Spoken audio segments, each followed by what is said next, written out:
कक्षा 9 के सभी प्यारे विद्यार्थियों का स्वागत है आपके अपने YouTube channel Shri Ram classes में। और आज के इस वीडियो में बात करेंगे आपके कक्षा 9 की वार्षिक परीक्षा 2024-25 का विज्ञान का जो पेपर है जो आपके 28 तारीख को होने वाला है, 28 अप्रैल को। उसके लिए एक इम्पोर्टेंट क्वेश्चन पेपर को सोल्व करेंगे और ये पेपर आपके हो चुका है विद्या भारती शिक्षा संस्थान की ओर से जो पेपर होते हैं वो उनके हो चुके हैं। तो ये इसमें आपको सॉल्यूशन करवाऊंगा और इसमें से खूब सारे प्रश्न आपके 28 अप्रैल वाले पेपर में आपको देखने को मिलेंगे। अगर आपके पास में भी कोई इस प्रकार का पेपर है तो आप मुझे इस नंबर पर भेज सकते हैं 7568350069 वाले नंबर पे। मैं उसको सॉल्यूशन आपको यहाँ पे करवा दूंगा। आइए वीडियो को शुरू करते हैं बच्चों, और इस वीडियो में हम आपका जो पूरा सॉल्यूशन करवा देते हैं ताकि आपका जो इनमें से कोई क्वेश्चन आएगा तो वो आपके गलत नहीं होगा। साथ ही इनके अलावा और भी जो क्वेश्चन है उनको साथ में हम कवर करने वाले हैं। जैसे क्वेश्चन नंबर 1 है, तापमान का मात्रक क्या है? तो तापमान का मात्रक, इसका जो करेक्ट आंसर है वो केल्विन होगा। केल्विन को तापमान का मात्रक कहते हैं। केल्विन के अलावा सेल्सियस, डिग्री सेल्सियस जो भी आपका है वो भी ये तापमान का मात्रक होता है। तो तापमान के दो मात्रक आपको याद करना है, केल्विन और डिग्री सेल्सियस। ठीक है, तो ये केल्विन को के से लिखते हैं और सेल्सियस को डिग्री सेल्सियस से लिखा जाता है। पास्कल जो होता है वो दाब का मात्रक होता है। किलोग्राम ये अपने द्रव्यमान का मात्रक होता है और न्यूटन जो है वो आपके बल का मात्रक होता है। हम एक एक चीज़ को कवर करेंगे ताकि आपके जो इसमें से कोई प्रश्न आएगा तो वो कभी भी गलत नहीं होगा। तो प्रेशर का जो यूनिट होती है वो पास्कल होती है और फोर्स आपके बल हो उसकी आपकी यूनिट है न्यूटन, और टेम्परेचर का आपकी क्या है केल्विन सेल्सियस इसका आंसर रहेगा।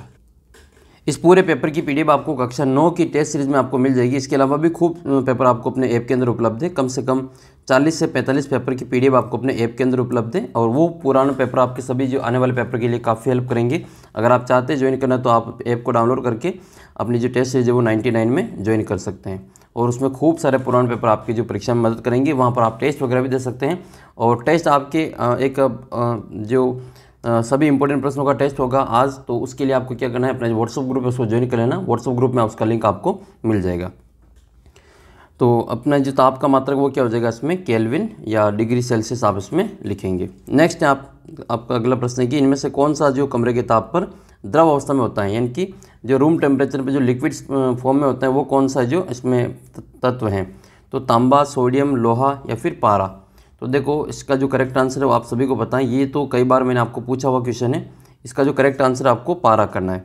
ठीक है, पारा जिसको हम क्या कहते हैं, मरकरी कहते हैं। पारा जिसका दूसरा नाम क्या है, मरकरी है। पारा का दूसरा नाम मरकरी है, इसको अंग्रेजी में मरकरी कहते हैं। और इसका जो प्रतीक चिन्ह है वो Hg है, याद कर लेना। इसका जो प्रतीक है वो Hg है।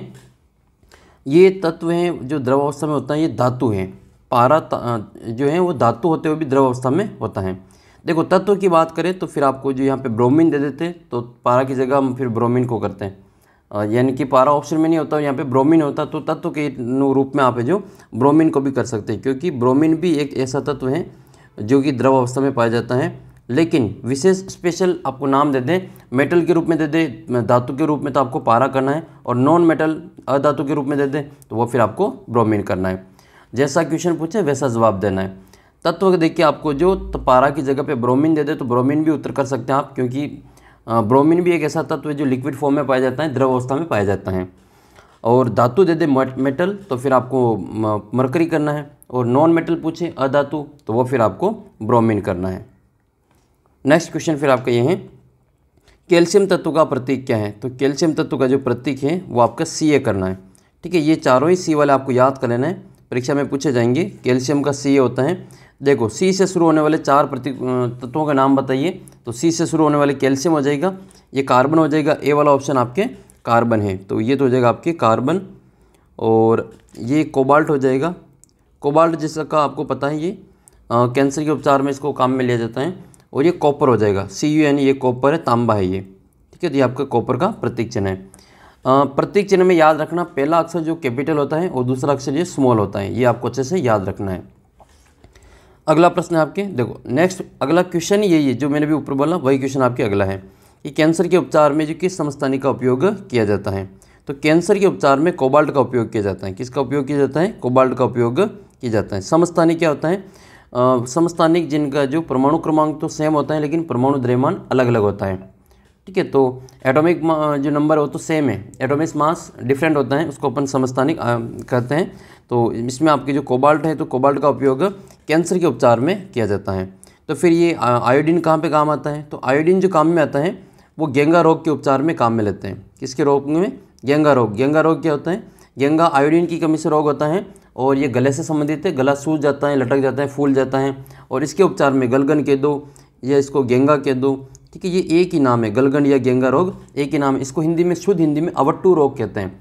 इसको अवट्टू रोग कहा जाता है, हिंदी में इसको अवट्टू कहते हैं, बाकी गलगन या गेंगा रोग इसको कहा जाता है। किसकी कमी से होता है? आयोडीन की कमी से होता है। और हमारे गले में एक ग्रंथि पाई जाती है, थायराइड ग्रंथि। तो थायराइड ग्रंथि जो हार्मोन स्रावित करती है, थायरोक्सिन हार्मोन स्रावित करती है। तो थायरोक्सिन हार्मोन जो है वो आपके इस अवट्टू रोग या फिर आपके गेंगा रोग से संबंधित हैं। तो ये आपको याद कर लेना है। और ये यूरेनियम कहाँ काम आता है? तो परमाणु भट्टी में ईंधन के रूप में ये यूरेनियम काम आता है। परमाणु भट्टी में ईंधन के रूप में यूरेनियम काम आता है। पिछले जो बड़े जो डिटेल से वीडियो मैंने आपके बनाए हैं, दोनों समस्थानिक में, उनको मैंने कवर कर रखा है, आपने वो देखे होंगे। तो ये तीनों ही क्वेश्चन आपके वहाँ से अच्छे से हो जाएंगे। अगला प्रश्न देख लेते हैं। अगला प्रश्न ये है कि मानव शरीर की सबसे छोटी कोशिका कौन सी होती है? तो मानव शरीर की जो सबसे छोटी कोशिका होती है वो आपका जो स्पर्म होता है, करेक्ट आंसर इसका शुक्राणु रहेगा। ठीक है, तो शुक्राणु इसका जो करेक्ट आंसर रहेगा। और शुक्राणु है जो ये नर में पाया जाता है और अंडाणु जो है वो मादा में पाया जाता है। तो शुक्राणु इसका आंसर करेंगे, जो मानव शरीर की सबसे छोटी कोशिका है। फिर बात कर लेते हैं कि कोशिका क्या होती है। तो कोशिका मानव शरीर की सबसे जो क्रियात्मक और संरचनात्मक इकाई होती हैं। और कोशिका की खोज किसने की थी? आपको कमेंट करके बताना है। अगला प्रश्न है कि रक्त किस प्रकार का उत्तक है? ये तो हमने पिछले 2-3 वीडियो में चर्चा की थी कि रक्त किस प्रकार का उत्तक है। तो भाई रक्त एक प्रकार का संयोजी उत्तक है, याद कर लेना। रक्त एक प्रकार का जो संयोजी उत्तक है। रक्त कैसा उत्तक है? रक्त एक प्रकार का संयोजी उत्तक है। नेक्स्ट है आपके फिर वेग का मात्रक बताना है। तो वेग का मात्रक क्या होता है? वेग का मात्रक होता है मीटर प्रति सेकंड। मीटर प्रति सेकंड ये आपके वेग का मात्रक हो जाएगा। तो मीटर प्रति सेकंड या फिर आपके जो ये मीटर और इंटू सेकंड के ऊपर घात माइनस लगा रखी, ये भी आपके मीटर प्रति सेकंड ही है। ठीक है, ये घात माइनस का मतलब कि ये इसके बट्टे में एम के, इसकी घात का मतलब ये है कि ये एम इंटू इसकी घात माइनस में, तो इसको 1/s लिखा जाएगा। तो ये मीटर प्रति सेकंड हो जाएगा। ठीक है, याद कर लेना। वाट किसका मात्रक होता है? तो कार्य करने की जो दर होती है, कार्य करने की दर, जिसको हम क्या कहते हैं? पावर कहते हैं, शक्ति कहते हैं, उसका यूनिट है आपके वाट। और कार्य करने की जो क्षमता होती है उसको एनर्जी कहते हैं, ऊर्जा कहते हैं, और उसका मात्रक जूल होता है, जो कि कार्य के मात्रक के बराबर होता है। जो जूल होता है, ये जूल कार्य और ऊर्जा दोनों का मात्रक होता है। कार्य का मात्रक भी होता है और ऊर्जा का मात्रक भी होता है। ऊर्जा फिर आपके 2 टाइप की होती है, स्थितिज ऊर्जा और गतिज ऊर्जा। दोनों का मात्रक भी फिर आपके ये जूल ही होता है, याद कर लेना इसको। अगला प्रश्न फिर आपके ये क्वेश्चन नंबर 8। एक वस्तु 16 मीटर की दूरी 4 सेकंड में तय करती है, पुनः 16 मीटर की दूरी 2 सेकंड में तय करती है। तो वस्तु की जो औसत चाल है वो आपको बतानी है। औसत चाल का फॉर्मूला आपको याद कर लेना है। तो औसत चाल के लिए पहले आप जो कुल दूरी देख लो, दूरी कितनी हो रही है? 16 मीटर तो जा रहा है और 16 मीटर आ रहा है। तो टोटल कितना मीटर हो जाएगा? 32 मीटर हो जाएगा। ठीक है, दूरी कितनी हो जाएगी आपकी? 32 मीटर हो जाएगी। समय कितना लग रहा है? 4 सेकंड जाने में और 2 सेकंड आने में। कितना सेकंड हो जाएगा? 6 सेकंड हो जाएगा। औसत चाल का जो सूत्र होता है, औसत चाल बराबर औसत कुल तय की गई दूरी बटा कुल लगा समय। तो कुल दूरी कितनी हो गई? 32 मीटर और कुल समय कितना हो गया? 6 सेकंड। तो औसत जो एवरेज स्पीड हो जाएगी वो कितनी हो जाएगी? औसत चाल का जो सूत्र है, तय की गई कुल दूरी बटे तय करने में लगा समय हो जाएगा। तो ये इसका सूत्र हो जाएगा आपके दूरी बटा समय। तो दूरी तो 32 हो जाएगी टोटल, और टोटल समय कितना हो जाएगा? 6 हो जाएगा। 32 में 6 का डिवाइड कर देंगे, भाग दे देंगे, तो 6 पंजे 30, कितने बचेंगे? 2 बचेंगे, 20 हो जाएगा। फिर भाग जाएगा 6 का 3 बार, 6 तिया 18, फिर 2 बचेंगे, 6 तिया 18। तो 5.33 इसका जो उत्तर रहेगा मीटर प्रति सेकंड, क्योंकि ये मीटर में ये सेकंड में, तो आपके मीटर प्रति सेकंड आएगा। और मीटर प्रति सेकंड नहीं लगा रखा हो तो आपके मीटर इंटू सेकंड की घात -1, ये भी आपके मीटर प्रति सेकंड ही है। तो 5.33 आपके ऑप्शन नंबर ब में दे रखा है, ये इसका करेक्ट आंसर रहेगा। आपको चाल का मात्रक पता होना चाहिए। चाल का मात्रक जो क्या होता है? मीटर प्रति सेकंड होता है। वेग का मात्रक भी मीटर प्रति सेकंड होता है। नेक्स्ट क्वेश्चन की ओर बढ़ते हैं कि 1 टन में कितने किलोग्राम होते हैं। तो पहले तो आपको ये पता होना चाहिए कि 1 टन में होते कितने। तो 1 टन बराबर 10 क्विंटल होता है। ठीक है, आपको ये याद कर लेना, 1 टन बराबर 10 क्विंटल होता है। 10 क्विंटल, तो 1 टन बराबर 10 क्विंटल हो जाएगा। अब आपको क्या करना है, क्विंटल को ये पता होना चाहिए कि 1 क्विंटल में कितने किलोग्राम होते हैं। तो 10 क्विंटल में मतलब 1 क्विंटल में 1 क्विंटल बराबर 100 किलो होता है। 1 क्विंटल बराबर कितना किलोग्राम होता है, 100 किलोग्राम होता है। तो 10 क्विंटल में कितने हो जाएंगे, 1000 किलोग्राम हो जाएगा। तो 10 × 100 बराबर कितना हो जाएगा, 1000 हो जाएगा। ठीक है, तो ये 1 टन में 1000 किलोग्राम होता है। तो इसका उत्तर हम क्या करेंगे, 1000 किलोग्राम करेंगे। जो स वाला उत्तर है वो इसमें सही आंसर है। थोड़ा सा ध्यान रखना, इसमें जीरो सभी सेम ही दिखते तो जल्दबाजी में इसका उत्तर गलत मत कर देना।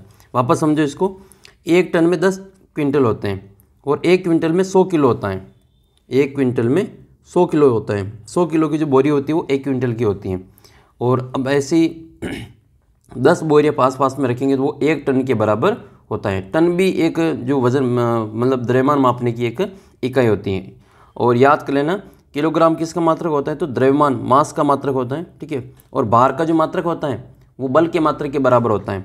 भार का मात्रक वेट जो होता है, वेट अलग है और द्रव्यमान अलग है। तो भार का मात्रक आपके न्यूटन होता है। क्या होता है, न्यूटन एक प्रकार का बल होता है जो W बराबर mg के बराबर होता है। W बराबर mg, मास इंटू जो आपका गुरुत्वीय त्वरण होता है उसके बराबर होता है ये। नेक्स्ट है बल का मात्रक आपको बताना है। तो बल का जो सूत्र है बल वो हो जाएगा आपका F बराबर ma। जो दूरी न्यूटन की गति का दूसरा नियम है वो बल के सूत्र को बताता है। तो न्यूटन की गति का दूसरा नियम में आपको इसमें जो F बराबर ma होता है, तो F बराबर क्या हो जाएगा, ma हो जाएगा। तो ये हो जाएगा आपका F बराबर ma। और ये आपके दे रखा ऑप्शन नंबर ए में, F बराबर ma। फिर ये mv, तो ये P बराबर होता है mv।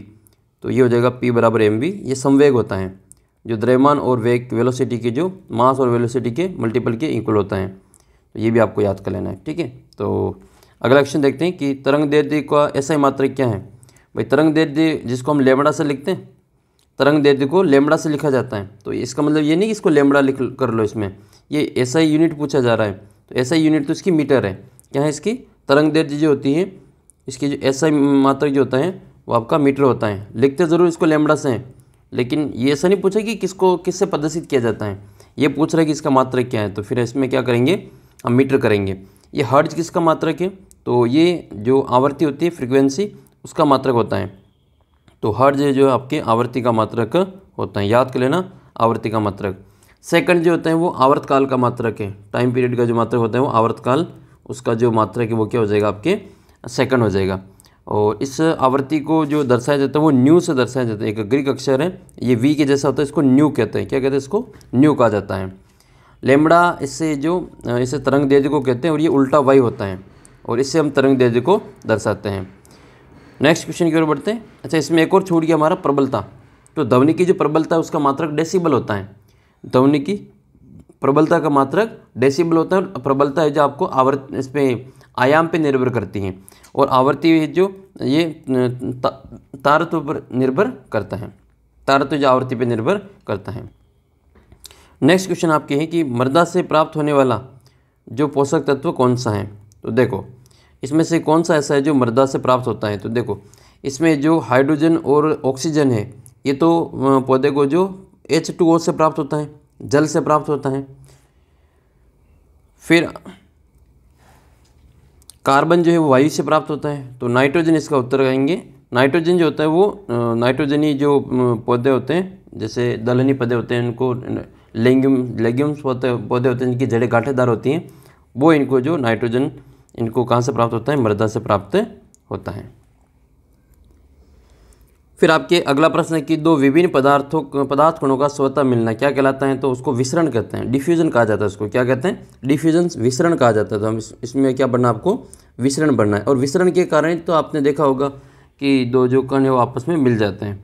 ठीक है, जब ये जो चाय या जो कॉफ़ी में चीनी मिलाते हैं तो चाय के कण जो पानी के कण के बीच में फैल जाते हैं, ये एक विसरण का एक उदाहरण होता है। नेक्स्ट क्वेश्चन की ओर बढ़ते हैं। तो इसमें आपको क्या बनना है, विसरण बनना है। इसमें आपका आंसर विसरण होगा। तो किसी भी तत्व की जो संयोजन शक्ति है यानी कि क्षमता होती है, इसको क्या कहते हैं, तो उस तत्व की संयोजकता कहलाती है। इसको क्या कहते हैं, संयोजकता कहते हैं। जो दूसरों से संयोजन करने की क्षमता होती है उसको अपन संयोजकता कहते हैं। तो इसका उत्तर क्या करेंगे, संयोजकता करेंगे। अगला प्रश्न है रक्त के तरल अर्धात्री भाग को क्या कहते हैं? तो रक्त का जो तरल अर्धात्री भाग होता है उसको कहा जाता है प्लाज्मा। क्या कहते हैं उसको? प्लाज्मा कहते हैं। तो प्लाज्मा, जो रक्त में प्लाज्मा लगभग 55% होती हैं, इसको क्या कहते हैं? प्लाज्मा कहा जाता है। ठीक है, और प्लाज्मा कितनी होती हैं? ये 55% होती है। और आरबीसी, डब्ल्यूबीसी और ये जो प्लेटलेट्स होते हैं उसके निलंबन का कार्य ये करती हैं। ये आपको अच्छे से याद नहीं। प्लाज्मा में जो वापस है जो एक ये देखो टोटल जो ब्लड है उसमें तो ये 55% होती हैं। ठीक है, और फिर प्लाज्मा में जो 92% जो वाटर होता है, पानी होता है, लगभग 92% पानी होता है। बाकी 7-8% में प्रोटीन, हार्मोन, विटामिन, एंजाइम्स और अन्य प्रकार के जो यौगिक होते हैं। नेक्स्ट क्वेश्चन की ओर बढ़ते हैं। क्वेश्चन नंबर आपका चौथा। किसी वस्तु का प्रारंभिक व अंतिम स्थिति के बीच की जो न्यूनतम दूरी उसको क्या कहते हैं? तो उसको कहते हैं डिस्प्लेसमेंट, विस्थापन कहा जाता है। जो फर्स्ट पोजीशन है और लास्ट पोजीशन है उनके बीच की जो मिनिमम जो आपकी डिस्टेंस है उसको क्या कहते हैं? डिस्प्लेसमेंट कहते हैं, उसको विस्थापन कहा जाता है। तो हिंदी में इसको क्या नाम लिखेंगे? विस्थापन नाम लिखेंगे। अब मैं आपको समझाता हूँ विस्थापन क्या होता है और आपके दूरी क्या होती है। तो देखो, इसको हम थोड़ा सा यहाँ जगह है, यहाँ देख लेते हैं। ये दो आपके घर हैं, ठीक है, इनके बीच में एक पहाड़ बना हुआ है। ठीक है, आपने दशरथ मान जी वाला जो सीन देखा होगा, बहुत ही वो स्टोरी सुनी होगी। ये मान लो दशरथ मान जी का घर है और ये जो मान लो यहाँ पे हॉस्पिटल है। तो अब मान लो हॉस्पिटल जाना है तो ये पहाड़ है पहले, ठीक है, तो पहाड़ है तब आपकी जो पहाड़, या तो पहाड़ यहाँ जो रोड बन रहा हुआ है इस पहाड़ को यहाँ पे इधर होके ये इधर होके जा रहा है ये। अब ये इसकी जो ये तो हो जाएगी इसकी दूरी, ये ए और बी के बीच की तो हो जाएगी दूरी। तो ये दशरथ मान जी का घर है और ये हॉस्पिटल है। तो अब मान लो कोई बीमार हो जाता है, तो जैसे मान लो इनकी वाइफ बीमार हो गई थी तो इनको यहाँ पे हॉस्पिटल ले जाना था, तो इनके बीच इनको कितनी दूरी तय करनी पड़ेगी? ये इतनी दूरी तय करनी पड़ेगी, ये तो हो जाएगी इसकी दूरी। ठीक है, ये दूरी मान लो 10 किलोमीटर है, ये दूरी क्या है? 10 किलोमीटर है।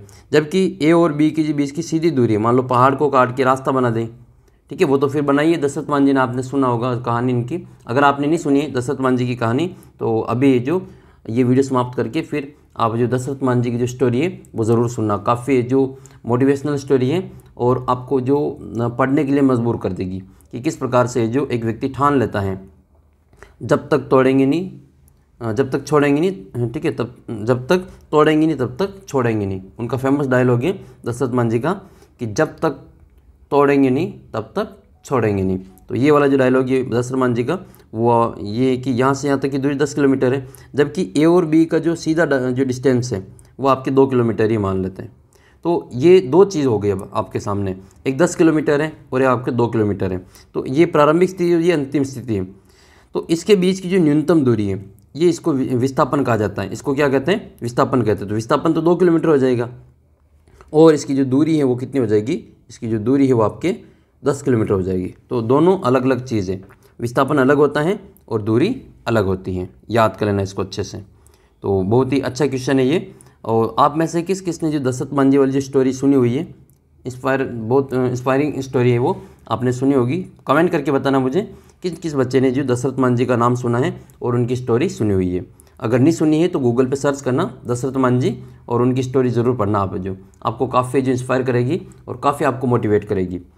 तो बहुत ही अच्छी स्टोरी है, एक बार ज़रूर है जो मुझे कमेंट करके बताओ। देखिए आप में से किस किस को पता है दशरथ मान जी के बारे में और किन किन ने ये स्टोरी सुनी हुई है। 5वां प्रश्न देखो बच्चों, ये कि 20 किलो हर्ट्ज से अधिक आवृत्ति की ध्वनि को क्या कहते हैं? तो देखो तीन तरह की ध्वनियाँ होती हैं।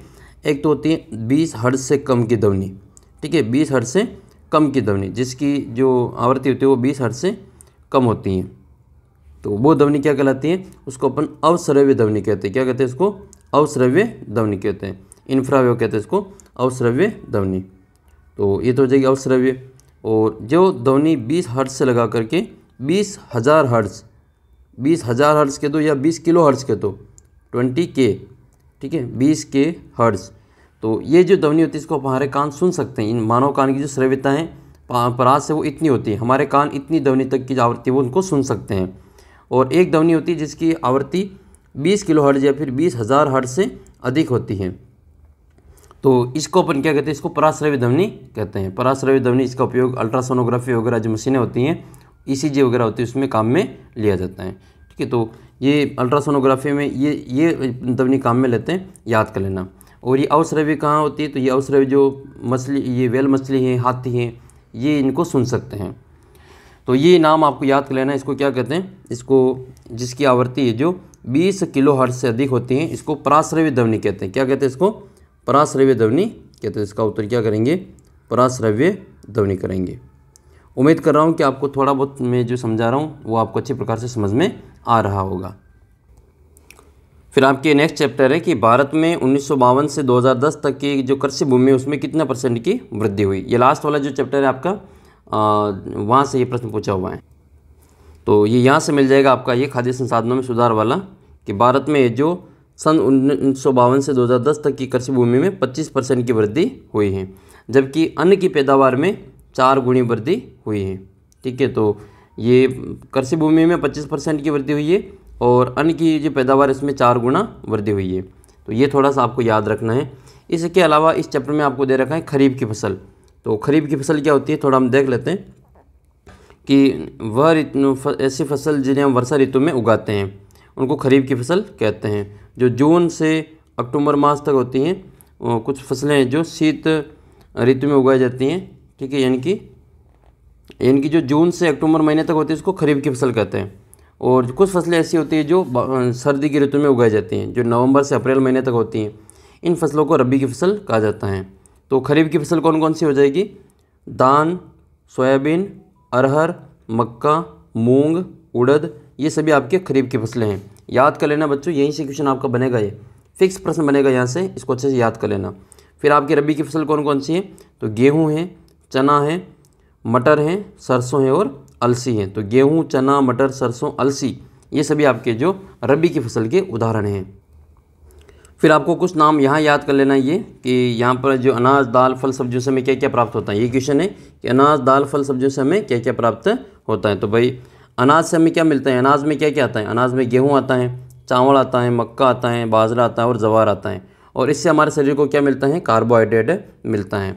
फिर दाल में क्या क्या आती है, तो दाल में चना आता है, मटर आता है, उड़द आता है, मूंग आता है, अरहर आता है, मसूर आता है। और दाल जो होती है उससे सबसे ज़्यादा हमको प्रोटीन प्राप्त होता है। ठीक है। दाल से हमें प्रोटीन मिलता है। और एक प्रश्न आपके लिए छोड़ता हूँ कि दालों का राजा किसको कहा जाता है, दालों का राजा किसको कहा जाता है, फलों का राजा किसको कहा जाता है। तो ज़रूर कमेंट करके बताना है कि दालों का राजा, फलों का राजा और फूलों का राजा। ठीक है। फूलों का राजा किसको कहा जाता है। ये कुछ नाम है आपको, ये जीके के क्वेश्चन, जनरल नॉलेज के क्वेश्चन है। आप में से कितने बच्चों को पता है, देखते हैं। एक फूलों की रानी किसको कहते हैं, फूलों का राजा और फूलों की रानी किसको कहा जाता है। ये 4-5 क्वेश्चन है जो आपके लिए छोड़ रहा हूँ, कमेंट करके ज़रूर बताना। नेक्स्ट है इसके अलावा वनों का राजा किसको कहते हैं, ये भी आपको कमेंट करके बताना है। जंगल का राजा किसको कहा जाता है। तो दाल में आप क्या क्या लिखेंगे, दाल में आ जाएगी चना, मटर, उड़द, मूंग, अरहर, मसूर, ये सभी दाल है, इससे प्रोटीन प्राप्त होता है। तेल वाले बीज, जिनके बीजों से तेल निकलता है। तो ये क्वेश्चन अच्छा बनता है कि तेल वाले जो बीज का उदाहरण दीजिए। तो इसका उत्तर क्या लिखेंगे, तेल किस से प्राप्त होता है, सोयाबीन का तेल होता है, मूंगफली का तेल होता है, तिल का तेल होता है, अरंडी का तेल होता है, सरसों का तेल होता है, अलसी का तेल होता है और सूरजमुखी का तेल होता है। ये तिल वाले बीज हैं, इनके बीजों से तेल निकाला जाता है और इनसे हमें क्या प्राप्त होता है, तो फैट प्राप्त होती है, वसा प्राप्त होती है। फिर जो सब्जियां, मसाले, फल, इनसे हमें विटामिन और खनिज लवण प्राप्त होता है। ठीक है। तो इसमें कुछ जो प्रोटीन, वसा और कार्बोहाइड्रेट भी होता है। इसके अलावा चारा वाली फसलें कौन कौन सी हैं, जो चारा फसलें हैं, जो गाय भैंस के चारा खिलाते हैं, वो वाली फसलें कौन कौन सी हैं। तो बरसी में तो सभी को पता होगा, बरसी मेथी। ठीक है। तो बरसी मेथी, जिसको अपन देसी भाषा में बरसी मेथी कहते हैं, क्या कहते हैं इसको, बरसी मेथी कहते हैं, इसको बरसीम कहा जाता है। जई, सूडान घास, ठीक है, जई, सूडान घास, ये आपकी क्या है, रजका, ये सभी आपके क्या हैं, चारा घास हैं। बच्चों ये सभी आपको जो ग्रामीण क्षेत्र में रहते हैं या फिर जिनके जो पशुपालन का कार्य होते हैं वो सभी जानते हैं कि पशुओं के खाने के लिए क्या क्या बोया जाता है। तो आज आपके चारा फसलें हो जाएगी। तो कितने % का आपको इसमें लिखना है नाम, कितने % का वृद्धि हुई थी, 25% में। और फसल उत्पादन में, अन्न के उत्पादन में कितनी वृद्धि हुई, 4 गुना की वृद्धि हुई है। फिर आपका नेक्स्ट क्वेश्चन बनता है कि मिश्रण कितने प्रकार का होता है, नाम लिखिए। तो भाई मिश्रण 2 प्रकार का होता है, एक समांगी मिश्रण और दूसरा विषमांगी मिश्रण। 2 प्रकार का मिश्रण होता है। तो ये यहाँ पे आपके नाम दे रखा है मिश्रण का। दूसरे पार्ट में ये कि मिश्रण हमारे दो प्रकार का होते हैं, समांगी मिश्रण और विषमांगी मिश्रण। जो जिनके घटक समान होते हैं उनको समांगी मिश्रण कहते हैं, जो अलग अलग घटक होते हैं इनको अपन विषमांगी मिश्रण कहते हैं। जैसे उदाहरण के लिए चीनी में जल में चीनी का घोल, जल में नमक का घोल विलयन, और कार्बन डाइऑक्साइड और सल्फर का, और जल तथा एल्कोहल का, ये आपके समांगी मिश्रण है। विषमांगी का मतलब जैसे वी जाति अलग अलग है, दोनों आपस में घुल मिल नहीं सकते हैं, ठीक है। तो पता नहीं चलेगा कौन किस में घुल रहा मिल रहा है, दोनों अलग अलग पड़े हुए, उसको विषमांगी मिश्रण कहते हैं। जैसे बालू रेत और नमक का मिश्रण, ये कभी भी आपको जो आराम से इसको आंखों से देख सकते हैं वो कभी भी अलग अलग कभी एक जैसे नहीं दिखेंगे। चीनी और नमक का, लकड़ी और रक्त का, और इसके अलावा तेल में जल का, तेल में पानी डालेंगे या पानी में तेल डालेंगे, दोनों अलग अलग दिखेंगे। तो ये भी आपका विषमांगी मिश्रण का उदाहरण है। फिर आपके अगला प्रश्न है ये, IUPAC का पूरा नाम लिखिए। तो IUPAC का पूरा नाम क्या होता है? IUPAC का पूरा नाम होता है आपके international union of pure and applied chemistry. ये IUPAC का एक पूरा नाम है और ये एक प्रकार के इंटरनेशनल जो साइंटिफिक होते हैं, साइंटिस्ट होते हैं, उनकी एक ये संस्था है। तो अंतर्राष्ट्रीय वैज्ञानिक संस्था है और जो तत्वों के नाम, प्रतीक और इनके मात्रकों को स्वीकृति प्रदान करती है। यही बताती है कि मान लो आपको जो सोने का नाम AU रखना है, ठीक है, सोना जो है गोल्ड, इसको AU से लिखेंगे तो ये इसी ने बताया है, ठीक है। ये सबको मानना पड़ता है, पूरे विश्व को मानना पड़ता है। जैसे कि कॉपर है, तो कॉपर जो है इसका नाम है जो साइप्रस, CYPRUS से पढ़ा है, तो इसीलिए कॉपर को CU लिखा, क्या लिखा जाता है? CU लिखा जाता है। इसके अलावा जो स्वर्ण है, गोल्ड, सोना, वो अंग्रेजी के जो शब्द से लिखा जाता है जिसका अर्थ क्या होता है? पीला होता है, ठीक है। तो ये भी आपको याद करना है, अंग्रेजी के जो शब्द गोल्ड है इससे लिया गया है इसको, और इसका मतलब क्या होता है? पीला होता है। हमेशा याद रखना, किसी भी तत्व का नाम लिखता, प्रतीक लिखना हो तो उनको अंग्रेजी के एक या दो अक्षरों से लिखा जाता है। प्रतीक का जो पहला अक्षर है वो सदैव बड़े अक्षर कैपिटल लेटर में लिखा जाता है, और दूसरा अक्षर जो होता है हमेशा स्मॉल लेटर में लिखा जाता है। जैसे मान लो कैल्शियम लिखना है तो C बड़ा लिखेंगे और A छोटा लिखेंगे। मैग्नीशियम लिखना है तो M बड़ा लिखेंगे और G छोटा लिखेंगे। क्लोरीन लिखना है तो C बड़ा लिखेंगे, L छोटा लिखेंगे। ये लिखने का तरीका होता है। फिर आपके एक प्रश्न आता है कि सबसे पहले कि तत्वों को प्रतीक से नाम बताने के लिए प्रतीक से लिखने का सुझाव सबसे पहले किसने दिया था? तो तत्वों को प्रतीक से लिखने का जो सुझाव है वो बर्जीलियस ने दिया था। याद कर लेना, इनका नाम इंपॉर्टेंट है ये। बर्जीलियस ने कहा था कि भाई तत्वों को उनके प्रतीक से लिखा जाए, ठीक है। तो ये नाम किसने दिया था? ठीक है, तो ये नाम बर्जीलियस ने ये सुझाव दिया था कि भाई तत्वों को उनके प्रतीक से लिखा जाए।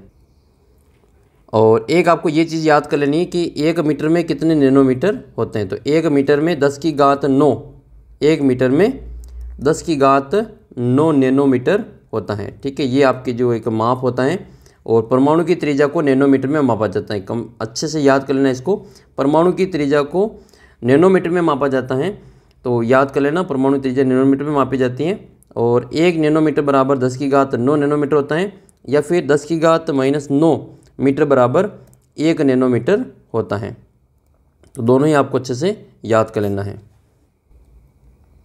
इसके अलावा देखो कुछ नाम जो है उनकी लैटिन भाषा में से लिए गए हैं, ठीक है। कुछ तत्वों के जो प्रतीक वो लैटिन, जर्मन या ग्रीक भाषाओं के नाम से बनाए गए हैं। उदाहरण के लिए लोहा जो है आयरन, उसका जो प्रतीक Fe है, जो कि उसकी लैटिन भाषा का जो नाम है, लैटिन नाम फेरम से उत्पन्न है। याद कर लेना, लोहा फेरम से बना है, इसीलिए उसको अपन Fe लिखते हैं। इसी प्रकार से सोडियम का प्रतीक Na है, और इसको अपन सोडियम को Na लिखते हैं। इसका कारण ये है कि इसका लैटिन भाषा में जो नाम है वो नेट्रियम है। क्या है? नेट्रियम। और पोटेशियम को K से लिखते हैं। इसका कारण ये है कि इसका लैटिन भाषा में नाम केलियम है। तो ये जो लैटिन भाषा के नाम है वो आपको याद कर लेना है। लैटिन एक प्रकार की भाषा होती है, जैसे हिंदी भाषा है वैसे लैटिन भी एक प्रकार की भाषा है। तो वहाँ से इनके जो नाम लिया गए हैं। तो ये सोडियम का, पोटेशियम का और इस लोहे का, इनका जो प्रतीक है वो स्पेशल है, और परीक्षा में यहाँ से प्रश्न 100% पूछा जाता है। तो आपको ये अच्छी प्रकार से याद होना चाहिए। और भी कुछ तत्व हैं, उनको भी हम देख लेते हैं। तो ये जैसे तत्व हैं यहाँ पर, इनमें से जो याद रखने का जो तत्व है वो आपके, एक तो ये चांदी वाला है, सिल्वर, Ag से लिखा जाता है। जो अलग है उसी को याद रखेंगे। जैसे पोटेशियम को K से लिखा जाता है, बाकी तो आप तुक्का भी लगा देंगे कि नाइट्रोजन को N से लिख दो, ऑक्सीजन को O से लिख दो, और सल्फर को S से लिख दो, जिंक को Zn से लिख दो। ये जस्ता होता है, जिंक का मतलब जस्ता होता है। और यूरेनियम को U से लिखा जाता है। सोडियम स्पेशल है तो इसको याद कर लेना, ये Na से लिखा जाता है। और बाकी फिर आपका सीसा है, लेड, इसको पीबी से लिखा जाता है, सीसा लेड पीबी से इसको लिखा जाता है। और आपका जो सोना होता है गोल्ड, इसको एयू से लिखा जाता है।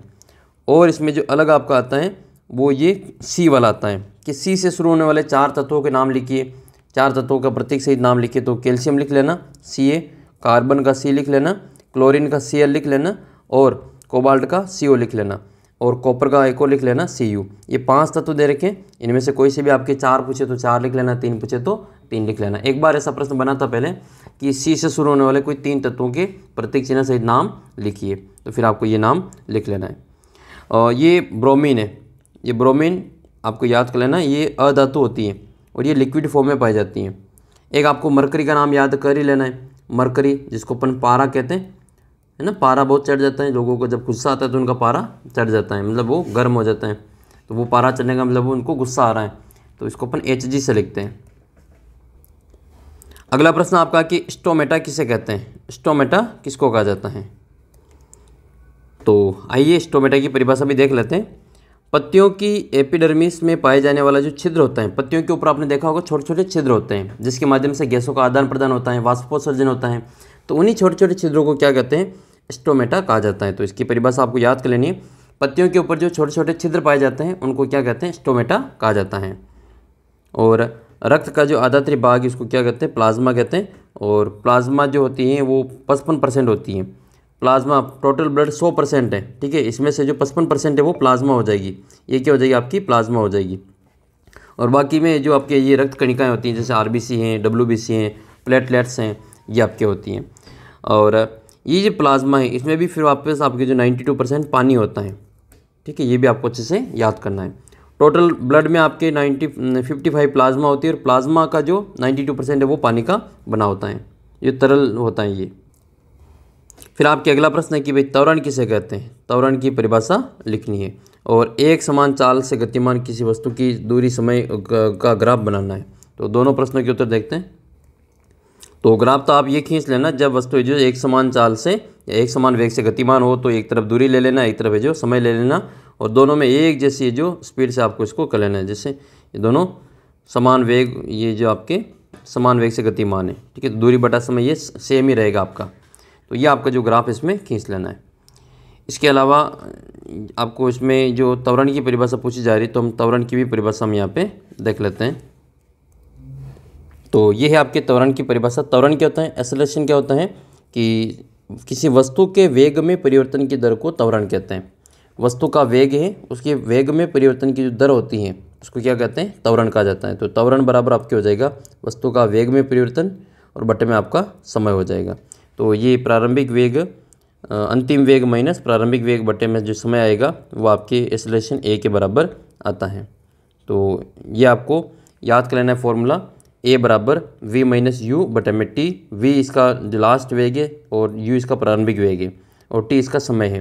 तो हिंदी में इसको याद कर लेना, वेग में परिवर्तन की दर को क्या कहते हैं, त्वरण कहते हैं। और वेग में परिवर्तन की दर, दर का मतलब समय हो रहा है यहाँ पे।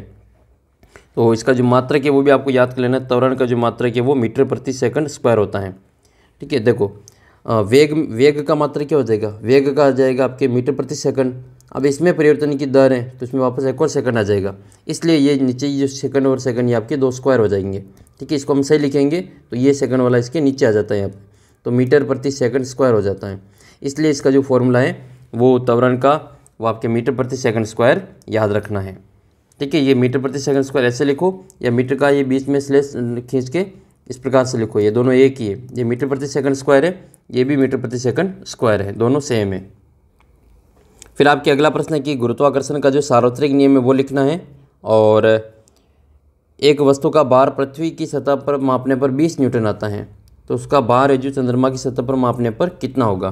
तो ये तो आप सभी को अच्छे से पता होगा कि जो भार पृथ्वी पर होता है वो चंद्रमा पर है जो 1/6 रह जाता है, ठीक है, 1/6 रह जाता है। ये तो आपको अच्छे से याद होना चाहिए।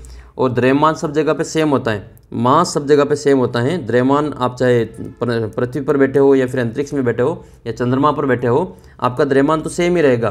फिर चेंज क्या होगा, तो चेंज तो हमारा भार होता है, जो वेट होता है वो चेंज होता है, क्योंकि वेट जो होता है W बराबर mg पे डिपेंड करता है। इसमें जो g का मान है वो अलग अलग ग्रहों के लिए अलग अलग होता है। जैसे पृथ्वी के लिए g का मान कितना होता है, 9.8 होता है। इस कारण यहाँ का जो वेग है, ये जो गुरुत्वीय त्वरण है, इसके ऊपर ये जो पूरा जो वेट है वो डिपेंड करता है। याद कर लेना, इसको मास से मल्टीप्लाई करेंगे जी को, तो हमारा जो वेट आ जाता है। तो पहले हम सार्वत्रिक नियम लिख लेते हैं, फिर हम इसकी जो इसका फॉर्मूला से इसको भी हल करेंगे। तो यह है गुरुत्वाकर्षण का सार्वत्रिक नियम। पहले भी बता चुका हूँ मैं आपको कि गुरुत्वाकर्षण के नियम के अनुसार कि विश्व की किन्हीं दो पिंडों के बीच में लगने वाला जो आकर्षण बल होगा, वो बल उन दोनों के जो द्रव्यमान के गुणनफल के समानुपाती और उनकी बीच की जो दूरी के वर्ग के व्युत्क्रमानुपाती होता है। तो ये जो पूरे विश्व के सभी पिंडों पर लागू होता है, इसलिए इसको सार्वत्रिक यूनिवर्सल नियम कहा जाता है। ठीक है, तो इसको सार्वत्रिक नियम कहा जाता है। इसमें होता है क्या है, मान ले कि ये दो, मान लो कोई पिंड है, ठीक है, ये बड़ा है तो कैपिटल एम से लिख लेंगे, छोटा है तो स्मॉल एम से लिख लेंगे, और इनके बीच की दूरी डी है, डिस्टेंस आपके डी है। तो अब इनमें जो इसका जो बल लगेगा, इनके बीच में जो बल लगेगा, ये जो फोर्स होगा इनके बीच का बल, वो इन दोनों के गुणनफल के समानुपाती होगा। ठीक है, प्रोपोर्शनल होगा ये। तो ये गुरुत्वाकर्षण बल F बराबर, ये F समानुपाती आपके m1 या फिर आपके capital M into small m हो जाएगा, और दूसरा इनके बीच की जो दूरी है उसके वर्ग के व्युत्क्रमानुपाती होता है, मतलब उल्टा रिवर्स जो रेसिप्रोकल होता है और इसके स्क्वायर होता है। तो F इज रेसिप्रोकल 1/d², ये इसके समानुपाती हो जाएगा। अब इन दोनों को देखेंगे तो ये दोनों सेम ही है, F के साथ में इनको फिर एक साथ लिख लेंगे। इनको एक साथ लिख लेंगे तो ऊपर तो आ जाएगा कैपिटल M स्मॉल m, और नीचे आ जाएगा आपका d²। फिर इसे समानुपाती के निशान को हटाना, ये समानुपाती का निशान होता है। ठीक है, ये प्रोपोर्शनल का जो निशान होता है इसको हटाएंगे। तो इसको हटाने के लिए हमें एक गुरुत्वीय एक नियतांक लिखना होता है, जिसको अपन कैपिटल G से लिखेंगे। ये जो हमारा G है, इसी को हम सार्वत्रिक गुरुत्वीय नियतांक कहते हैं। तो ये अपना जो फॉर्मूला है गुरुत्वाकर्षण बल का, वो आपको याद कर लेना है, ये इसके मान के बराबर रहता है। फिर आपका एक प्रश्न था कि भाई पृथ्वी पर जो वस्तु का भार हो 20 न्यूटन है, यहाँ पर 30 न्यूटन दे रखा है, तो 30 न्यूटन है, तो फिर आपके चंद्रमा पर भार कितना हो जाएगा, 6 का भाग दे देंगे 30 में, तो 5 न्यूटन आ जाएगा। लेकिन इसका जो उत्तर तो आपके 5 न्यूटन आ जाएगा। अपने प्रश्न में 30 न्यूटन नहीं है, उसकी जगह पर 20 न्यूटन है। तो इसके लिए क्या करेंगे, चंद्रमा पर भार बराबर क्या करेंगे, चंद्रमा पर भार बराबर करेंगे 1/6 इंटू पृथ्वी पर भार कर देंगे। तो ये इसका फॉर्मूला होता है, इसको हम याद करेंगे, रखेंगे इसमें। तो 1/6 इंटू, यहाँ पर देखो पृथ्वी पर भार कितना है, पृथ्वी पर भार आपका 20 न्यूटन का, तो इसमें 20 में भाग देना पड़ेगा 6 का। तो 20 में 6 का भाग देंगे, तो 6 का भाग 20 में 3 बार जाएगा, फिर 0.2 बचेंगे, तो 20 हो जाएगा। तो ये 3 चलता रहेगा, तो 3.33 न्यूटन इसका आंसर आपको लिख लेना है। क्योंकि भार है तो भार का मात्रक क्या होता है, न्यूटन होता है। भार एक प्रकार का बल होता है जो पृथ्वी अपनी ओर लगाती है, गुरुत्वाकर्षण के कारण इसको लिखा जाता है। तो एक गुरुत्वीय त्वरण का जो मान है, वो आपकी बार जो है उसका जो मान कितना आ जाएगा, 3.33 न्यूटन आ जाएगा। तो उम्मीद करता हूँ कि ये आपको अच्छी प्रकार से समझ में आ गया होगा। तो एक इसका मैं रिवर्स आपको क्वेश्चन पूछता हूँ, देखिए कमेंट करके बताना किन किन बच्चों को याद रहता है। जैसे मान लो किसी वस्तु का जो चंद्रमा पर भार है वो आपको दे रखा है। पृथ्वी पर भार देखिए चंद्रमा का पूछे तो आपको क्या करना है, 6 का भाग दे देना है। और चंद्रमा का भार देके आपको पूछे कि उसका भार पृथ्वी पे कितना होगा, तो फिर इसको 6 से गुणा कर देना है। ठीक है, जैसे मान लो इसका जो भार है वो चंद्रमा पर 5 न्यूटन है। अब पूछे कि इसका जो पृथ्वी पर भार कितना होगा, तो इसको 5 को फिर 6 से गुणा कर देना है। तो ये कितना हो जाएगा, ये जो नीचे 6 है ना, ये यहाँ आ जाएंगे, चंद्रमा के भार से गुणा हो जाएंगे, तो पृथ्वी का भार आ जाएगा। तो आपको एक प्रश्न मैं ये पूछ रहा हूँ कि मान लो किसी वस्तु का जो चंद्रमा पर भार है, चंद्रमा पर भार वो आपको दे रखा है 10 न्यूटन का। कितना न्यूटन है, 10 न्यूटन। तो कमेंट करके बताना कि उस वस्तु का जो भार है वो पृथ्वी पर कितना होगा। ठीक है, ये आपके कंसेप्ट पर आधारित क्वेश्चन है। देखिए चेक करते हैं किन किन बच्चों को ये मेरा जो कंसेप्ट है वो आपको समझ में आया है। और याद रखना, भार चेंज होता है, द्रव्यमान कभी भी चेंज नहीं होता है। द्रव्यमान तो चाहे आप पृथ्वी पर हो, चाहे आप जो अंतरिक्ष में हो, चाहे आप चंद्रमा पर बैठे हो या मंगल ग्रह पर चले गए, सब जगह पे सेम ही रहेगा, है ना। आप में से कोई सारे विद्यार्थी का मान लो सपना हो कि इलोन मस्क जो है, टेस्ला जो स्पेस एक्स हैं, वो चंद्रमा पे जा रहे हैं, मंगल ग्रह पे जा रहे हैं, तो अपन भी ये जो मंगल ग्रह पे चलते हैं, तो हमारा भार कितना होगा। मान लो किसी की जानने की इच्छा हो कि मैं मान लो मंगल ग्रह पे रहूं, तो मेरा जो भार, वो जो अपना द्रव्यमान है वो कितना रहेगा।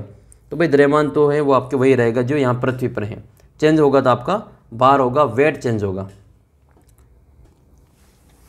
फिर एक प्रश्न ये अच्छा बनता है कि जो किस स्थान पर गुरुत्वीय बल जो होता है, गुरुत्वीय त्वरण जी का मान वो सबसे ज़्यादा होता है। तो पृथ्वी का जो ध्रुव होता है, ध्रुव पे सबसे ज़्यादा रहता है। ठीक है, याद कर लेना, ध्रुव पर सबसे ज़्यादा रहता है। अगला प्रश्न फिर आपकी कार्य की परिभाषा लिखिए। तो हम पहले चर्चा कर चुके हैं कार्य की परिभाषा, वापस देख लेते हैं इसको। कार्य कितने प्रकार का होता है और एक अनुरणन की परिभाषा देख लेते हैं। अनुरणन तो आपके ध्वनि वाले चैप्टर से, इसको नेक्स्ट चैप्टर में, नेक्स्ट पार्ट में देखते हैं इसको। तो ये 10वां पार्ट कार्य ऊर्जा शक्ति वाला 20 नंबर का चैप्टर है। ये तो आपने अच्छे से पढ़ लिया होगा उसको। तो कार्य क्या होता है? कार्य जो किसी भी वस्तु पर लगने वाला बल होता है। ठीक है, तो किसी भी वस्तु पर बल लगाने पर उसमें जो विस्थापन होता है तो इसको अपन क्या कहते हैं? कार्य कहते हैं। अगर मान लो विस्थापन होगा तो कार्य होगा, विस्थापन नहीं हो रहा है तो फिर कार्य भी नहीं हो रहा है। तो कार्य जो है वो विस्थापन पे डिपेंड करता है कि बल लगा रहे हैं और उसमें विस्थापन हो रहा है या नहीं हो रहा है। मान लो तुम्हें जो दिन रात इस एक दीवार का धक्का लगा रहे हो, है ना, एक दीवार को दिन रात धक्का लगा रहे हो, दीवार अपनी जगह से खिसक नहीं रही, मतलब आप कुछ भी काम नहीं कर रहे हो वहाँ पे, अपनी जो ऊर्जा है वो वैसे ही वेस्ट कर रहे हो। और मान लो आपने कोई बक्सा है, ये कोई बक्सा है और आपने इसको जो यहाँ पे इसमें धक्का लगाने की कोशिश की। ठीक है, इसको धक्का लगाने की कोशिश की तो ये आपसे नहीं खिसक रहा है। तो आप अपने दोस्त को बुला के लाए कि ले यार मेरे घर पे चल, मेरा एक बक्सा है, इसको थोड़ा सा जो आगे खिसकाना है। तो आपसे तो नहीं हो रहा था काम ये, क्योंकि आपका जो बल है वो कम है। तो आप अपने दोस्त का बल काम में लेंगे, वो आपके दोस्त और आप दोनों मिलकर जो इसको धक्का लगा रहे हैं, आपका दोस्त भी आ गया ये यहाँ पे और ये दोनों जहाँ पे जो इसको धक्का लगा रहे हैं। तो अब ये खिसक जाएगा, मान लो ये अब ये खिसक जाता है। तो मान लो ये यहाँ से यहाँ खिसक करके ये यहाँ तक आ गया, तो इसमें क्या है? विस्थापन आ गया। इसमें क्या हो गया? विस्थापन आ गया। तो विस्थापन है तो फिर अपना रहा जो देखो इसमें बल लगाना जो अपना काम हो गया, यानी कि अपना विस्थापन आया इसमें, तो इसका मतलब ये काम हो रहा है इसमें। और पहले इसका जो विस्थापन है वो जीरो था, पहले जैसे था वो वहीं पड़ा हुआ है। अब दिन रात इसको धक्का लगा रहे, वो कहीं पे नहीं जा रहा है, वो है जही का जही है। तो फिर इसका मतलब इसमें काम नहीं हो रहा है, वो विस्थापन जीरो है। तो ये हमारा कार्य है। किसी भी कार्य को किसी कार्य पर किसी वस्तु पर जो बल लगाने पर वस्तु में जो विस्थापन होता है, डिस्प्लेसमेंट होता है, तो उसको अपन क्या कहते हैं? कार्य कहते हैं। और कार्य एक अदिश राशि है, मतलब केवल इसकी दिशा होती है, मतलब परिमाण होता है, इसकी कोई दिशा नहीं होती है। कार्य का जो ऐसे मात्रक वो जूल होता है। कार्य और ऊर्जा का जो मात्रक है वो दोनों सेम ही होता है। कार्य और ऊर्जा का मात्रक ये जूल ही होता है। आपको कार्य का जो सूत्र है वो याद कर लेना है, बल इंटू विस्थापन। कार्य जो होता है वो बल और विस्थापन के गुणनफल के बराबर होता है। तो W बराबर वर्क। ठीक है, ये W को ये कैपिटल लिखा जाता है, याद कर लेना। और वो जो बार होता है, बार को स्मॉल w से लिखा जाता है, ये भी थोड़ा सा आपको याद कर लेना है। फिर आप कन्फ्यूज़ मत हो जाना कि वर्क जो है उसको अपन W को और इसको भी W से लिख रहे हैं, तो दोनों अलग अलग है। कार्य जो होता है उसको कैपिटल W से लिखते हैं और बार जो होता है उसको स्मॉल w से लिखा जाता है। तो W बराबर FD हो जाएगा। F का मतलब फोर्स हो जाएगा, D का मतलब डिस्प्लेसमेंट हो जाएगा, इनकी बल इंटू विस्थापन रहेगा। इनका जो मात्रक है, कार्य का मात्रक जूल होता है, जो कि ऊर्जा के मात्रक के बराबर होता है। भाई कार्य 3 प्रकार का होता है। जब बल लगाने पर वस्तु है जो, एक पहला है धनात्मक कार्य। धनात्मक पॉजिटिव वर्क क्या होगा? जब बल लगाने पर बल और विस्थापन की दिशा एक जैसी हो जाए, मतलब जिस दिशा में बल लगा रहे हैं विस्थापन भी उसी दिशा में हो रहा है। ठीक है, आप बल इस साइड में लगा रहे हैं और इसका विस्थापन भी इसी साइड में हो रहा है, इसका मतलब आप पॉजिटिव काम कर रहे हैं, मतलब धनात्मक कार्य हो रहा है। तो इसका किसी वस्तु को खींच रहे हैं और वस्तु आपकी ओर आ रही है, इसका मतलब वो धनात्मक कार्य है। तो वस्तु की दिशा और आपका जो विस्थापन है, ठीक है, बल की दिशा और विस्थापन की दिशा सेम हो जाए तो उसको अपन धनात्मक कार्य कहेंगे। ऋणात्मक कार्य क्या होगा? जब वस्तु पर जो बल और विस्थापन की दिशा अलग अलग हो जाए, एक ऊपर और एक नीचे हो जाए, विपरीत दिशा हो जाए, तो इसको अपन क्या कहेंगे? बल द्वारा किया गया कार्य ऋणात्मक कार्य हो जाएगा। जैसे कुएं से पानी की बाल्टी खींचते हैं तो बाल्टी ऊपर आ रही है, लेकिन बाल्टी के नीचे की ओर पृथ्वी अपनी ओर एक बल लगाते हैं, इसको गुरुत्वाकर्षण बल कहते हैं। तो गुरुत्वाकर्षण बल जो आपके जो होगा वो नेगेटिव काम कर रहा है, वो उसमें ऋणात्मक कार्य कर रहा है, लेकिन उसका काम नहीं बनेगा, हम बाल्टी को ऊपर खींच लेंगे, हम पृथ्वी की गुरुत्वाकर्षण को जो पीछे छोड़ देंगे और हम बाल्टी को ऊपर ले आएंगे, इसका मतलब वहाँ पर काम हमारा नेगेटिव काम हो जाएगा। हम लगा रहे हैं वो पॉजिटिव है, लेकिन हमारा धनात्मक कार्य है ना, लेकिन पृथ्वी का जो गुरुत्वाकर्षण बल है उसके लिए वो क्या, उसके लिए जो कार्य होगा वो ऋणात्मक कार्य हो जाएगा। नेक्स्ट है फिर आपके शून्य कार्य क्या होता है, ये भी देख लेते हैं। तो शून्य कार्य का मतलब होता है कि जब बल लगाने पर विस्थापन न हो या फिर बल और विस्थापन परस्पर लंबवत हो, एक दूसरे के 90 डिग्री का कोण बनाते हो, तो उसको अपन क्या कहेंगे? बल द्वारा जो किया गया कार्य है वो आपका शून्य कार्य कहलाता है। कैसे शून्य कार्य क्या होगा? जैसे मान लो कोई दीवार को धक्का दे रहा है, लेकिन दीवार उसको स्थापित नहीं हो रही है, तो उसका जो कार्य वो इसमें विस्थापन नहीं हो रहा है, इसका मतलब कार्य कितना हो जाएगा, शून्य हो जाएगा। तो उम्मीद करता हूँ कि ये कार्य वाला मैटर आपको अच्छी प्रकार से समझ में आ गया होगा। ऊर्जा को तो अपने पहले ही निपटा दिया। कार्य करने की जो क्षमता होती है उसको ऊर्जा कहते हैं। एक बच्चे ने कमेंट किया था कि सर कार्य करने की जो दर होती है उसको तो ऊर्जा कहते हैं। आपने गलत बोल दिया। तो कार्य करने की दर अलग होती है और क्षमता अलग होती है। कार्य करने की जो क्षमता होती है उसको ऊर्जा कहते हैं। कार्य करने की क्षमता बराबर ऊर्जा हो जाएगी। लेकिन यही क्वेश्चन में आपसे पूछ ले, कार्य करने की दर, कार्य करने की दर, तो इसको क्या कहेंगे, इसको शक्ति कहा जाता है, इसको पावर कहते हैं। तो पावर लोगों की अलग अलग होती हैं। कोई जो सेम काम जो है कोई कम समय में करता है तो उसकी पावर ज़्यादा है, और कोई सेम काम को जो ज़्यादा समय में करता है तो उसकी पावर कम है। तो ये आपके डिपेंड करता है व्यक्ति पे, ठीक है। तो ये आपको कार्य करने की दर को शक्ति कहते हैं, और शक्ति का मात्रक वाट होता है। बच्चे को याद है, वाट लगा देंगे, परीक्षा का पेपर आने दो, और शक्ति का मात्रक वाट लिख के आएंगे।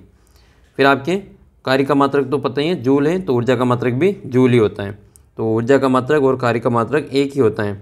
देखो प्रश्न आपकी कंसेप्ट पर ऐसे बन सकता है कि निम्न में से किसका मात्रक समान होता है, तो कार्य और ऊर्जा का मात्रक समान होता है। ऊर्जा का मात्रक भी आपके जूल ही होता है। और ऊर्जा दो प्रकार की होती है, गतिज ऊर्जा और स्थितिज ऊर्जा।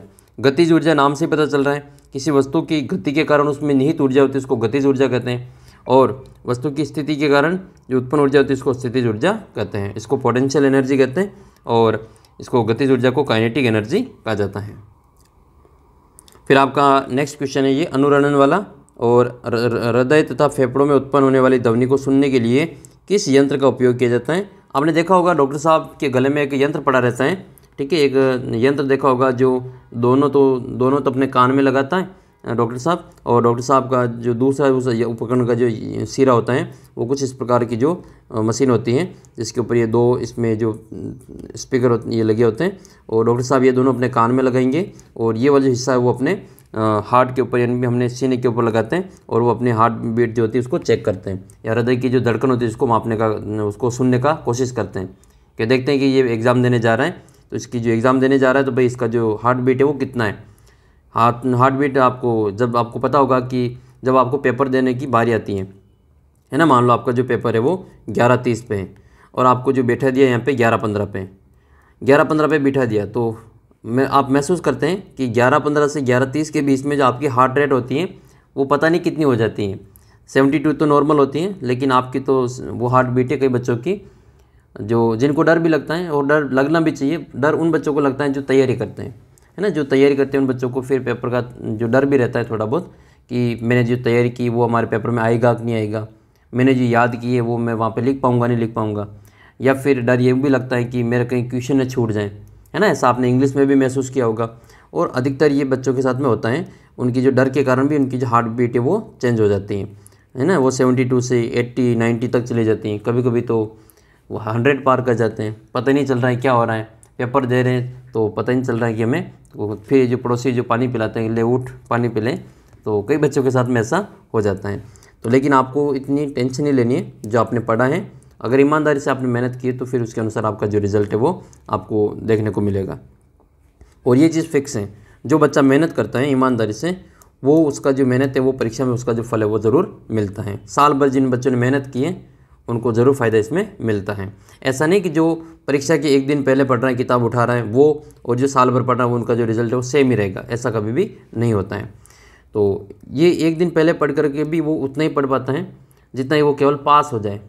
तो ये तो परीक्षा के दिन पहले तो केवल आपके रिवीजन वाला है। अब ये सारी चीज़ें उन्हीं बच्चों की समझ में आ रही हैं जिन बच्चों ने साल भर जो मेहनत की है, साल भर उन्होंने पढ़े, नोट्स बनाए, खुद की रिवाइज़ किया है, तो उनका रिवीजन हो रहा है बस। ये तो वो सारी चीज़ अब उनको याद आ रही है तो उनका रिवीजन हो रहा है। बाकी ये अब एक दिन में आप याद करने बैठोगे तो याद कुछ नहीं होता है, वो केवल रिवीजन होता है। इसलिए बच्चों आपको 10th क्लास में आप देख सकते हैं हर साल आपके साथ में ऐसे ही होता है। आप जोश जोश में परीक्षा के समय में ऐसा सोचते हैं कि बस ये पेपर हो जाए, फिर अगले साल तो मैं साल भर पढ़ूंगा। शुरू में साल भर में जो उस कक्षा में जो 2-3 दिन पढ़ते हैं, फिर वापस वही की परीक्षा के एक दिन पहले पढ़ लेंगे। तो ये हर बार ऐसा नहीं हो। आपको बोर्ड क्लास की अच्छी तैयारी करनी है, और मैं आपको पूरी बोर्ड क्लास की तैयारी यहाँ पे इसी प्रकार से, अगर आप चाहते हैं कि इसी प्रकार से आपको बोर्ड परीक्षा की भी तैयारी शुरू से करवाई जाए, तो आप कमेंट करना, उसके फिर हम डिस्कस करेंगे थोड़ा, और फिर हम बोर्ड क्लास की भी आपकी जो तैयारी शुरू कर देंगे। वो 10th की ये 9वीं क्लास की जो परीक्षा हो जाएगी उसके बाद में थोड़ा आप रिलैक्स हो जाना, आराम कर लेना थोड़ा, उसके बाद में फिर हमें जो बोर्ड का जो पेपर वो उसकी तैयारी शुरू कर देंगे। तो कब से शुरू करनी है वो भी आप कमेंट करके बता देना, तो उसके अनुसार फिर हम आपकी जो क्लासें धीरे धीरे जो शुरू कर देंगे। तो ये आपकी जो हार्ट बीट जो आपकी चेंज हो रही उस पर बात चली गई थी, थोड़ा अदर वे में चले गए, तो सॉरी इसके लिए, लेकिन कुछ बात आपको यहाँ पे बताना ज़रूरी था। ये तो मैं जो आपको बता रहा था कि भाई ये जो हार्ट बीट जो मापने का यंत्र होता है वो कौन सा होता है, तो ये इसको अपन स्टेथोस्कोप कहते हैं। क्या कहते हैं बच्चों? स्टेथोस्कोप कहते हैं। ये डॉक्टर साहब हैं, और ये डॉक्टर साहब इस बच्चे का जो यहाँ पे हार्ट बीट चेक कर रहे हैं कि बेटा तेरे को बुखार आ रहा है कि नहीं आ रहा है, ये तेरे जो हार्ट में कोई प्रॉब्लम है या फिर तेरा हृदय ढंग से जो धड़कन चल रही है कि नहीं चल रही है। तो ये डॉक्टर साहब इसको बातों में लगा रहे हैं, और इधर से इसके जो हार्ट बीट चेक करके थोड़ी देर में इसके सुई लगने वाली है। ठीक है, बातों में इसकी सुई लग जाएगी, इसको पता ही नहीं चलेगा, फिर सुई लगने के बाद में फिर रोएगा ये।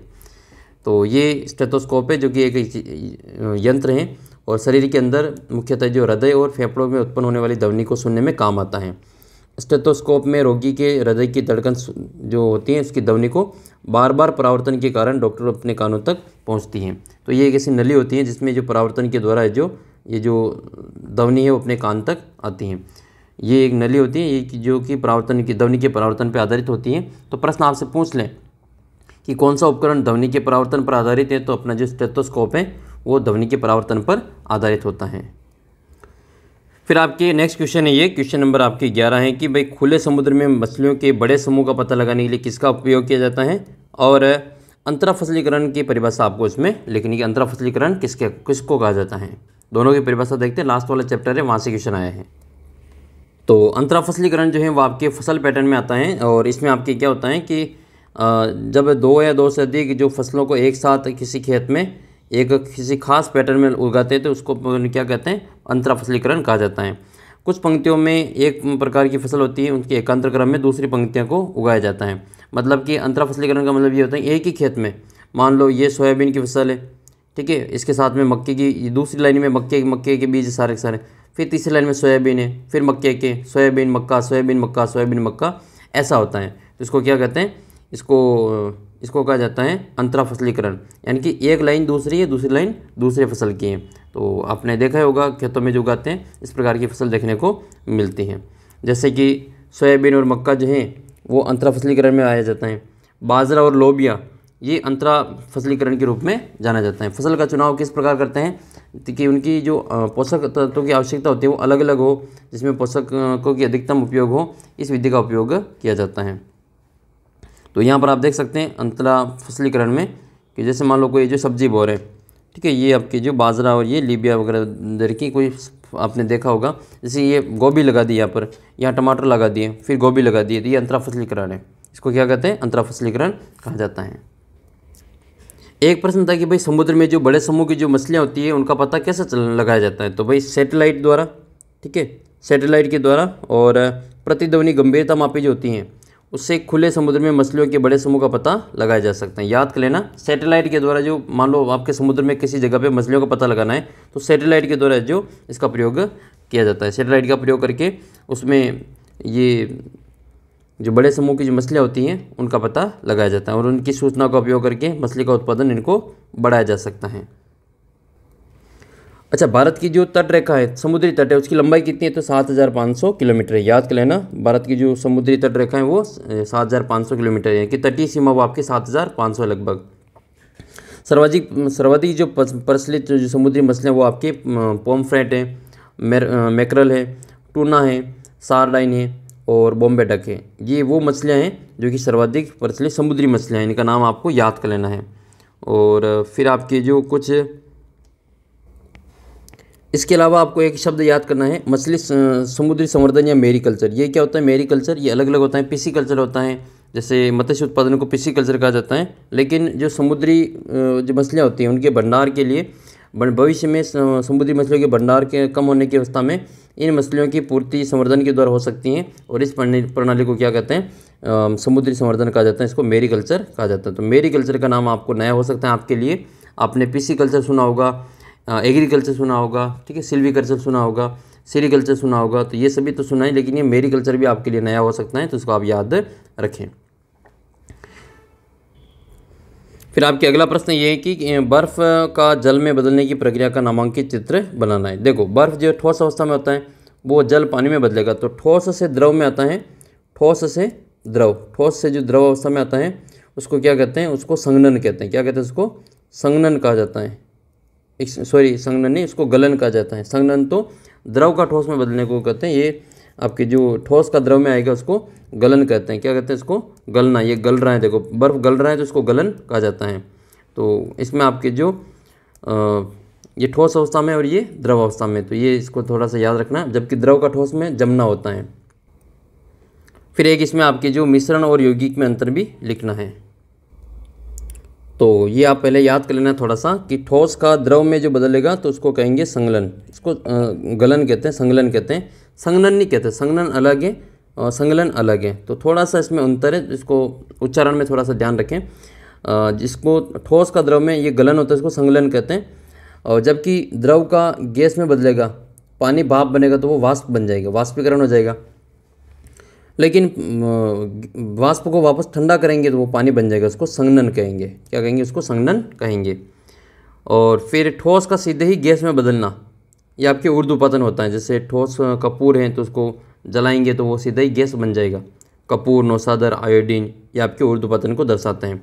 उसकी गैस को वापस जो ठंडा करेंगे तो वो आपका निक्षेपण सीधा ही ठोस बनेगा, द्रव में आता ही नहीं है वो, तो उसको निक्षेपण कहते हैं। दोनों आपको याद कर लेना है। ऊर्ध्वपतन तो आपको याद होगा, लेकिन इसका विपरीत जो है उसको भी याद कर लेना। तो ये पूरा जो अंतरा रूपांतरण है पदार्थ की तीनों अवस्थाओं का, वो याद कर लेना। अच्छा, पानी जो होता है वो पदार्थ की तीनों अवस्थाओं में पाया जाता है, ठोस, द्रव और गैस तीनों अवस्थाओं में पाया जाता है। ठोस बर्फ रूप में होता है, द्रव पानी रूप में होता है और गैस वाष्प रूप में होता है। तो पानी पदार्थ की तीनों अवस्थाओं में पाया जाता है। तो ये पानी जो है वो आपके तीनों अवस्थाओं में पाया जाता है। यहाँ पे आप देख सकते हैं इसका डायग्राम आप उसमें, ठीक है। तीनों अवस्थाओं की जो कणों की गति ठोस में पास पास में होते हैं, द्रव में थोड़े दूर होते हैं और गैस में सबसे दूर होते हैं।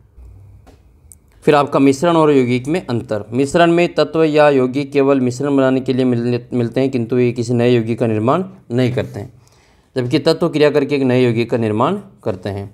मिश्रण का संगठन परिवर्तनीय होता है, उसको हम चेंज कर सकते हैं, लेकिन नए पदार्थ का संगठन सदैव स्थायी होता है, एक बार जो बन गया वो परमानेंट होता है। मिश्रण उसमें उपस्थित घटकों के गुणधर्मों को दर्शाता है, जबकि यौगिक जो होता है वो नए पदार्थ के गुणधर्मों को पूरी तरह से अलग होता है। घटकों की भौतिक विधियों के द्वारा उसको अलग किया जा सकता है, मिश्रण को अलग कर सकते हैं, लेकिन घटकों को केवल है जो रासायनिक जो केमिकल मेथड्स होते हैं, विद्युत रासायनिक प्रतिक्रिया होती है, उसके द्वारा इसको अलग किया जा सकता है। फिर आपका अगला प्रश्न है कि रासायनिक संयोजन के नियम का नाम लिखिए और समस्थानिकों के कोई दो उपयोग बताइए। तो समस्थानिक का दो उपयोग तो हमने देख लिया पहले, जैसे आपके जो आयोडीन है, तो आयोडीन का उपयोग है जो गेंगा में किया जाता है, ठीक है। आयोडीन का उपयोग जो गेंगा रोग के उपचार में किया जाता है। कोबाल्ट है तो कोबाल्ट का उपयोग कैंसर के उपचार में किया जाता है। और यूरेनियम का उपयोग जो परमाणु पट्टी होती है उसमें ईंधन के रूप में किया जाता है। ये तीनों समस्थानिक आपको याद रखना है।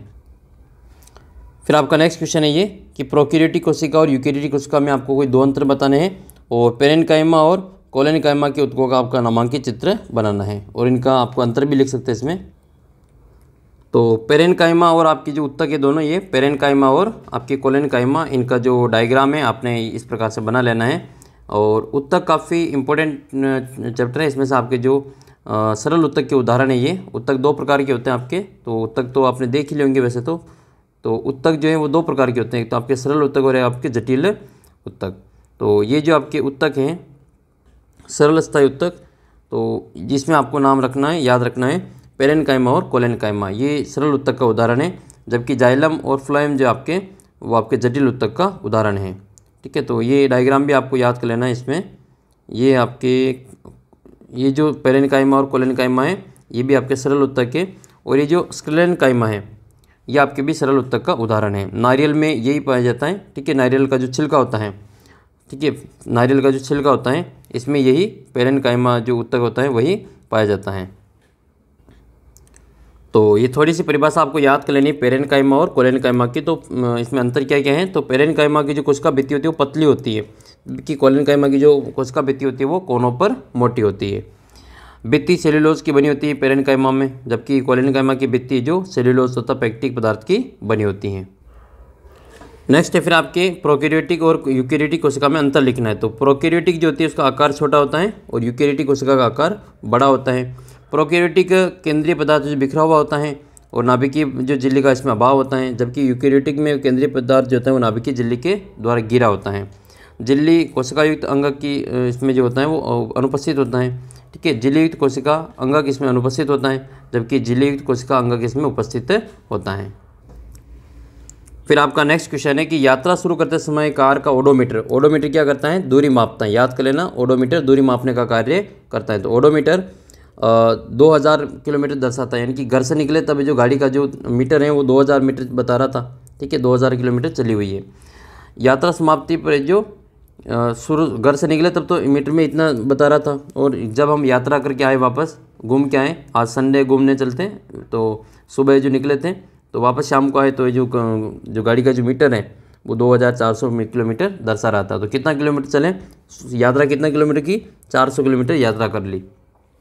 तो यदि इस यात्रा में 8 घंटे लगे, कितना घंटा लगा? 8, तो इस कार का जो औसत चाल है वो आपको किलोमीटर प्रति घंटे में बतानी है और मीटर प्रति सेकंड में भी बतानी है। तो किलोमीटर प्रति जो आप इसमें घंटा है वो तो आप आराम से बता देंगे। औसत चाल को बताने के लिए दूरी कितनी तय की, तो प्रारंभिक दूरी कितनी है, शुरुआती जो मीटर वो कितना है, तो दूरी जो हो जाएगी आपकी, दूरी कितनी तय की, तो दूरी तो तय की आपने 2400 मीटर लास्ट में था और शुरू में कितना था? 2000 था। तो कितना तय किया हमने? 400 किलोमीटर दूरी तय की। और समय कितना लगा? समय जो लगा हमें वो समय हमें लगा 8 घंटे। 8 घंटे। तो इसकी जो औसत चाल है, औसत चाल, तो चाल बराबर सूत्र क्या होता है? दूरी बटा समय का होता है। चाल बराबर फॉर्मूला दूरी बटा समय का लगाना है। तो ये दूरी कितनी है? 400 किलोमीटर है, तो लगा लो 400 ऊपर किलोमीटर और ये बटे में नीचे समय 8 घंटे। तो इसकी जो स्पीड है वो कितनी आ जाएगी? 8 का भाग देंगे 50 बार चला जाएगा, तो 50 ये ऊपर किलोमीटर में है और नीचे ये घंटे में है, तो ये किलोमीटर प्रति घंटे में आ जाएगा। अब इसी दूरी को आपको क्या करना है?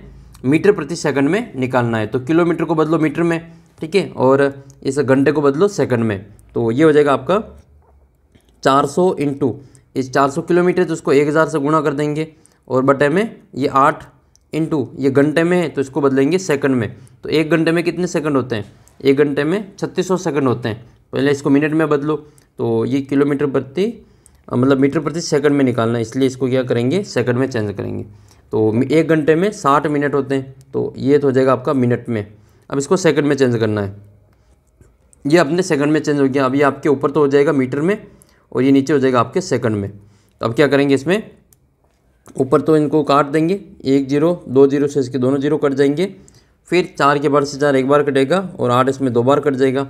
ठीक है, तो फिर बचेगा हमारा 6 इंटू 6 36 इंटू 2। तो इसको हम और काट देंगे, 2 के पार से ये 500 बार कट जाएगा।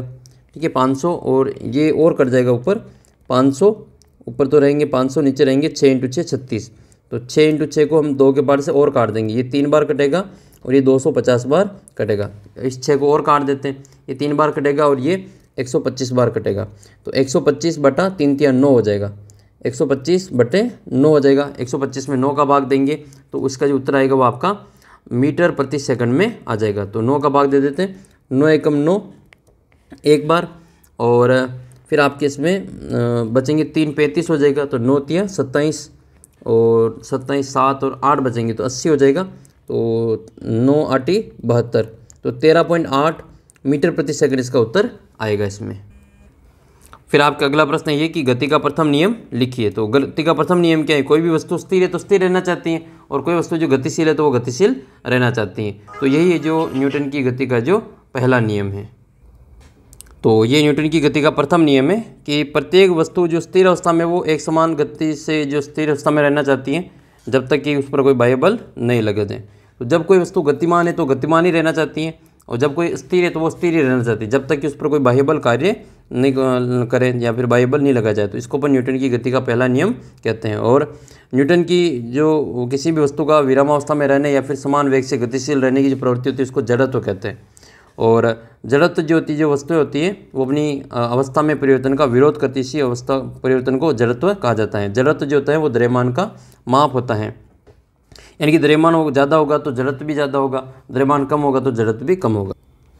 फिर आपका नेक्स्ट है ये कि नाविक के आगे की ओर कूदने की स्थिति में नाव पीछे की ओर गति करती है। यह घटना किस गति के किस नियम पर कारण होती है? नियम लिखिए। तो ये जो क्रिया प्रतिक्रिया के नियम पर आधारित होते हैं। न्यूटन की गति का तीसरा नियम है ये, न्यूटन की गति का तीसरा नियम है। तीसरे नियम में क्या होता है? क्रिया प्रतिक्रिया होते हैं। जैसे देखा होगा आप, मान लो आप में से किसी बच्चे ने, वैसे तो ये ठीक नहीं है, लेकिन मान लो किसी ने जो घर पे इसको ट्राई किया होगा, ये तो आपने देखा होगा कि नदी में से जब कोई कूदते हैं तो ये नदी के अंदर जो नाविक जो होता है वो कूदता है, तो जो ये जो नाव होती है वो तो पीछे की तरफ जाती है और जो नाविक है वो आगे की तरफ जाता है। तो ये क्रिया प्रतिक्रिया की ओर होता है। या जब रॉकेट को देखा होगा, रॉकेट जब चलता है तो रॉकेट ऊपर की ओर जाता है और उसका जो धुआं है वो पीछे की ओर निकलता है। ठीक है, तो ये भी एक क्रिया प्रतिक्रिया के आधार पर रॉकेट है। और इसके अलावा आपने देखा होगा बंदूक जब चलाते हैं तो धक्का लगता है, तो बंदूक की गोली आगे की ओर जाएगी और उसका धक्का पीछे की ओर लगता है। तो ये भी आपके जो न्यूटन की गति के तीसरे नियम पर आधारित होता है। 13वां क्वेश्चन है कि पानी की सतह पर रखने पर वस्तुएं क्यों तैरती और डूबती है, इसको चित्र सहित समझाना है। तो वो जो उत्प्लावक बल के कारण वो तैरती है। आर्किमिडीज का जो सिद्धांत है वो आपने इसमें समझा होगा। तो ये आर्किमिडीज का सिद्धांत है जिस कारण जो वस्तु तैरती है और उसमें डूब जाती है। तो हम इसको देख लेते हैं। जब कोई वस्तु जो किसी तरल पर आंशिक या पूरी तरह से डुबोई जाती हैं तो वस्तु जो तरल पर या तो ऊपर की ओर एक बल लगता है, उसको अपन उत्प्लावक बल कहते हैं। जब हम किसी वस्तु को तरल में डुबोते हैं तो वो अपने आयतन जितना जो तरल हटा लेती हैं। उत्प्लावक बल का मान वस्तु द्वारा हटाए गए जो तरल है उसके भार के बराबर होता है। तो इसको अपन क्या कहते हैं? आर्किमिडीज का सिद्धांत कहते हैं।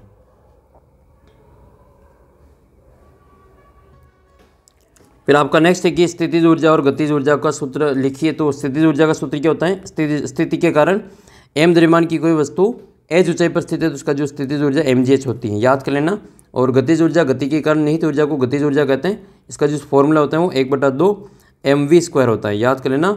1/2 mv² इसका गतिज ऊर्जा का सूत्र होता है। ध्वनि का परावर्तन को चित्र सहित समझाना है। जैसे प्रकाश का परावर्तन होता है वैसे ही ध्वनि का परावर्तन होता है। तो ये ध्वनि का जो परावर्तन है इसको इस प्रकार से इस नामांकित चित्र के द्वारा आपको समझाना है। तो ये वाला डायग्राम आपको ध्वनि के नामांकित चित्र में बनाना है। ठीक है, ध्वनि के परावर्तन का नामांकित चित्र बनाइए। तो ये वाला जो चित्र है वो आपको इसमें बनाना है। ठीक है, यहाँ पर जो कोई घड़ी लगी हुई है, ठीक है, टिक टिक की आवाज़ कर रही है ये, और एक पाइप लगा रखा है यहाँ पे। तो ये दूसरा पाइप इधर को यहाँ से लगाएंगे, यहाँ पर कोई कान लगा के सुनोगे तो ये जो ध्वनि की जो आवाज़ है घड़ी की वो यहाँ से पाइप में होकर यहाँ टकराएगी और यहाँ टकरा कर वापस आपको टिक टिक की आवाज़ ये आपको अपने कान में यहाँ पर भी सुनाई देगी।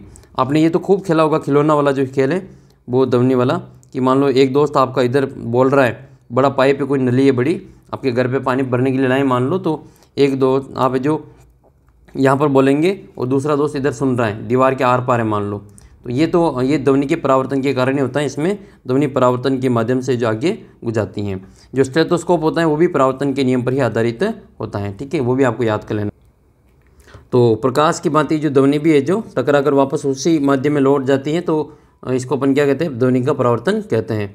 तो किसी भी द्रव या ठोस की सतह पर परावर्तित होती है और वापस उसी माध्यम में लौट जाती है, इसको ध्वनि का परावर्तन कहा जाता है। जिस प्रकार से परावर्तन के नियम, प्रकाश के जो परावर्तन के नियम होते हैं, उसी प्रकार से ध्वनि के भी परावर्तन के नियम है और उन्हीं दोनों नियमों का पालन करता है।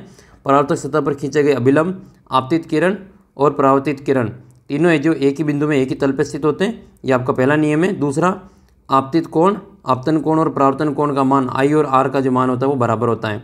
ये ध्वनि और प्रकाश के परावर्तन के दोनों नियम अच्छे से याद रखना इसको। फिर आपके एक और फैक्ट इसमें याद कर लेना इसको कि 0 डिग्री पर जो वायु में जो ध्वनि का चाल होता है वो 331 मीटर प्रति सेकंड होता है, और 22 डिग्री सेल्सियस पर जो तापमान होता है वो उस पर ध्वनि का चाल 344 मीटर प्रति सेकंड होता है। इसका मतलब ये है कि जो ध्वनि की जो चाल है वो माध्यम के चाल पर जो माध्यम के ताप पर जो निर्भर करती हैं। यानी कि 0 डिग्री पे देखो तापमान 0 डिग्री तो ध्वनि की चाल कम है, तापमान बढ़ा तो फिर चाल भी बढ़ चुकी है। तो ये बढ़ने पर बढ़ता है, घटने पे घटता है। तो माध्यम की जो माध्यम में ध्वनि की चाल माध्यम के ताप पर निर्भर करती हैं। ठोस से द्रव गैस अवस्था की ओर जाते तो ध्वनि की जो चाल है वो कम होती हैं। ठीक है, ठोस में सबसे ज़्यादा होती हैं और गैस में सबसे कम होती हैं। तो ठोस में अधिकतम और गैस में न्यूनतम होती है। किसी भी माध्यम में ताप बढ़ाने पर ध्वनि की चाल भी बढ़ती है। फिर आपका नेक्स्ट क्वेश्चन है ये कि मधुमक्खी पालन पर आपको टिप्पणी लिखनी है। मधुमक्खी पालन पर टिप्पणी लिखते हैं। तो मधुमक्खी पालन में क्या होता है, मधुमक्खी पालन में जो मधु और जो शहद मिलता है इसका उपयोग सब जगह पे किया जाता है और इसके लिए जो मधुमक्खी का पालन एक कृषि उद्योग के रूप में सामने आया है। मधुमक्खी पालन में पूंजी जो होती है वो कम निवेश की आवश्यकता होती है, इसलिए इसको किसान जो धनोर्जन के अतिरिक्त साधन मानते हैं, यानी कि कम पैसे में ज़्यादा उत्पादन इसका होता है, अच्छा पैसा इनको मिलता है। शहद के अतिरिक्त मधुमक्खी के छत्ते से मोम मिलता है, मोम भी, और मोम का उपयोग औषधि तैयार करने में किया जाता है। यहाँ पे जो वैक्स मिलता है आपको, शहद मिलता है, हनी वैक्स, ये सभी से मिलता है। व्यावसायिक स्तर पर मधु उत्पादन के लिए देसी किस्म की जो मधुमक्खियाँ हैं उनका नाम आपको याद करना है। ये देसी मधुमक्खियाँ हैं। देसी मधुमक्खियों में कौन कौन है, एक तो आपको जो भारतीय सामान्य मक्खी, इसका नाम याद कर लेना है, ठीक है। इसमें आपके एपिस सेरेना इंडिका, इंडिया से इंडिका नाम याद कर लेना है, ये भारत की मक्खी है। इसके अलावा सामान्य के अलावा आपकी जो एक सेल मक्खी होती है एपिस डोरसेटा, एक एपिस फ्लोरी होती है जो सबसे छोटी मक्खी होती है, इसका उपयोग करते हैं। और इस इटालियन मक्खी की प्रजाति है जो एपिस मेलिफोरा है, ये इटालियन मक्खी की प्रजाति है वो एपिस मेलिफोरा, ये मधु के उत्पादन को बढ़ाने में इसका उपयोग किया जाता है और व्यावसायिक मधु उत्पादन में इस मक्खी का उपयोग किया जाता है। यानी कि जो एपिस मेलिफेरा है इसका प्रयोग सबसे ज़्यादा करते हैं, क्योंकि ये इससे मधु का जो उत्पादन, शहद का उत्पादन सबसे ज़्यादा होता है। इसके अलावा इसमें आप देखेंगे इटालियन जो मक्खी होती है इसमें मधु एकत्र करने की क्षमता भी ज़्यादा होती है, ये डंक भी कम मारती हैं। आप में से किस किस बच्चे की जो मधुमक्खी ने डंक मारा और उसमें से कांटा निकलता है देखा होगा, और वो कांटा निकालते हैं फिर आपने जो चाबी को 7 बार घुमाया होगा, है ना, बहुत बार आपने ये काम किया होगा, लोहे की कोई वस्तु लेकर उसके ऊपर घुमाते हैं। तो वो आप 10वीं क्लास में पढ़ेंगे कि आप जब कोई जो डंक मारता है ना, मधुमक्खी मान लो डंक मार ले, तो आप उसके ऊपर वो जो चाबी घुमाते हैं या लोहे की कोई चाकू वगैरह घुमाते हैं, तो उससे आपको जो रिलीफ क्यों मिलती है, ये आप 10वीं क्लास में पढ़ेंगे। आप इसको अच्छे से, आप 10वीं क्लास की साइंस में इसको अच्छे से समझ पाएंगे। तो इटालियन मक्खी में जो डंक मारने की क्षमता कम होती है, तो यहाँ जो डंक मारने, तो ये तो बहुत खतरनाक चीज़ होती है। मधुमक्खी जब डंक मारती हैं तो इसका जो कई बच्चों की जो रिएक्शन ज़्यादा होता है, मतलब उसके जो उसमें रिएक्शन हो जाता है, तो वो जो पूरे शरीर पर उनके जो चकत्ते बन जाते हैं या फिर वो सूज जाते हैं, फूल सूज जाते हैं, सूजन आ जाती हैं।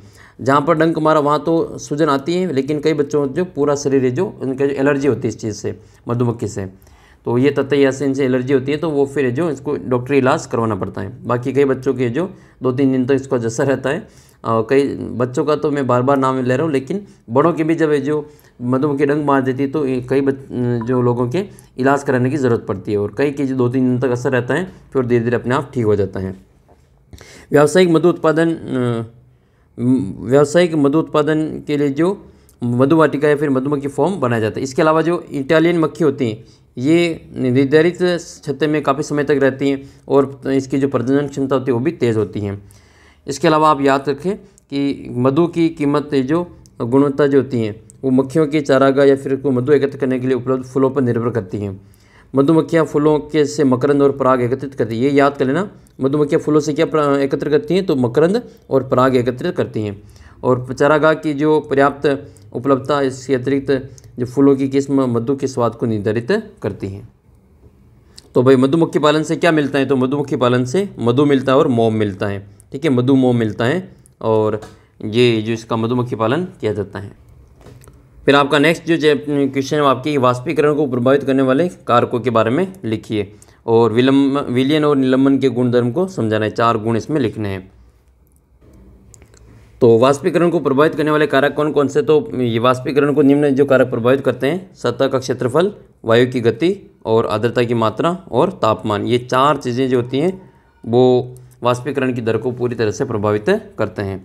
तो सतह का क्षेत्रफल बढ़ जाने से वाष्पीकरण की दर भी बढ़ जाती है।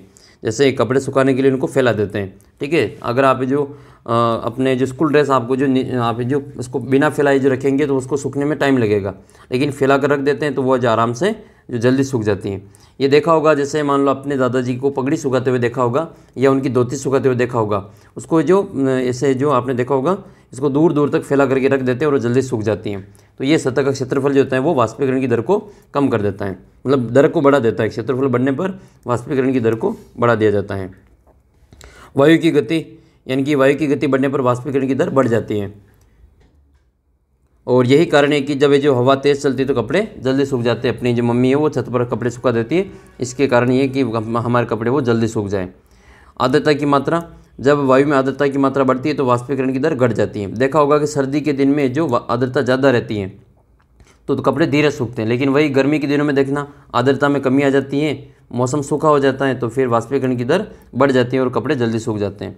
गर्मी के दिनों में तो कपड़े घर के अंदर सूखा दो छाया में तो भी सूख जाएंगे, क्योंकि वहाँ पे जो उष्मा इनकी जो आर्द्रता होती है उसकी कमी होती है।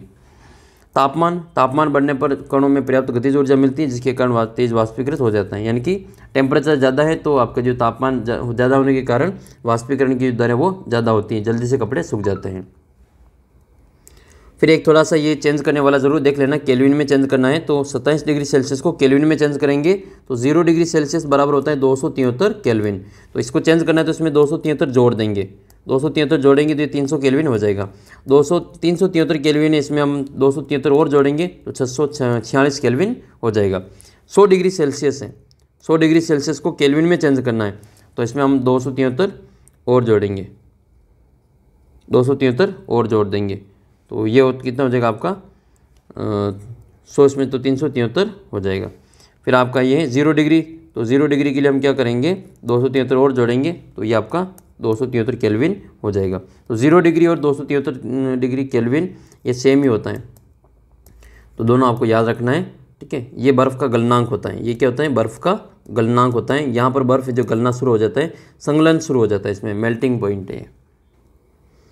फिर आपके विलयन और निलंबन के आपको जो गुण लिखने इसमें, तो विलयन के गुण क्या होते हैं, तो विलयन जो होता है वो समांगी मिश्रण होता है, कणों का व्यास छोटा होता है, आंखों से दिखाई नहीं देता है, छानने की विधि से विलय के कणों को अलग नहीं कर सकते हैं, और कण के जो प्रकाश विलयन के जो कण है वो प्रकाश की किरण को फैलाते नहीं है।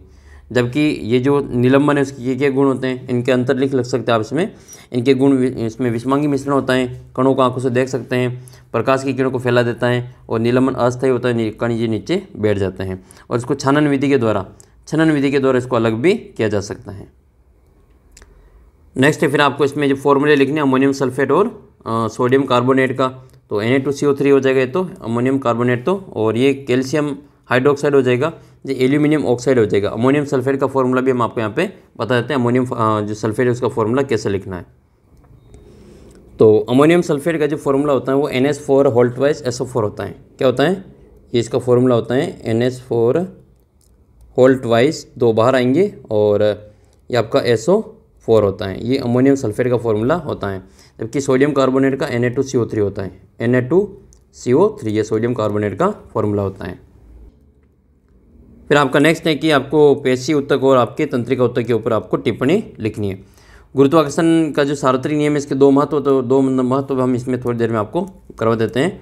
पहले इसके जो पेशी उत्तक और तंत्रिका उत्तक को समझ लेते हैं। तो ये है आपके मस्कुलर टिश्यू यानी कि पेशी उत्तक, और पेशी प्रजनन तथा विभिन्न प्रकार की गतियों के लिए पेशी उत्तक की आवश्यकता होती है। और जो पेशी उत्तक होता है वो पेशी कोशिकाओं से बना होता है।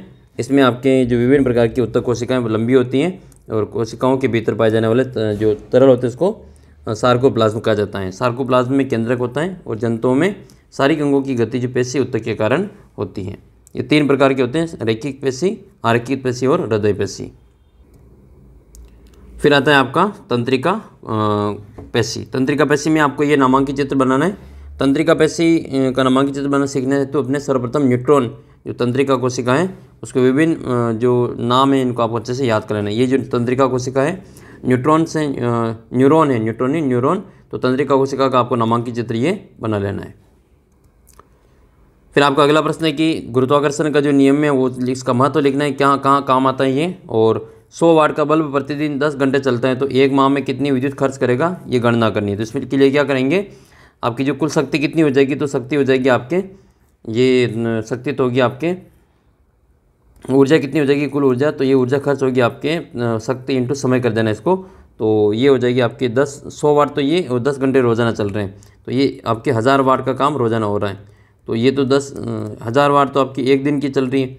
अब इसमें क्या करेंगे, 1 महीने की निकालनी है, तो 1 महीने की निकालनी है तो इसको अपन 30 से गुणा कर देंगे, और इसको यूनिट में आपको निकालना है, तो यूनिट में निकालने के लिए इसको 1000 से भाग कर देंगे। तो ये जो आएगा वो आपका 1000 से 1000 कट जाएगा, तो 30 किलोवाट प्रति घंटा आएगा। अब 30 किलोवाट प्रति घंटा में आपके क्या आता है, 1 किलोवाट घंटा का मतलब आपके 1 यूनिट होता है, तो इसका उत्तर कितना हो जाएगा आपके, ये 30 यूनिट हो जाएगा, 30 यूनिट इसका उत्तर रहेगा। और खर्चा ज्ञात करना हो, 1 महीने का खर्चा दे रखा हो, मान लो 4.5 रुपये हैं, 5 रुपये हैं, तो लास्ट को 30 से गुणा कर देना इसको। तो गुरुत्वाकर्षण में आपको ये चीज़ याद रखनी है कि चंद्रमा ग्रह जो अपने कोई बल लगा रहा हो तो ये इतने गुरुत्वाकर्षण के कारण होता है। इसके अलावा जो पृथ्वी के ऊपर जो ज्वार भाटे आते हैं वो भी जो गुरुत्वाकर्षण बल के कारण ही आते हैं।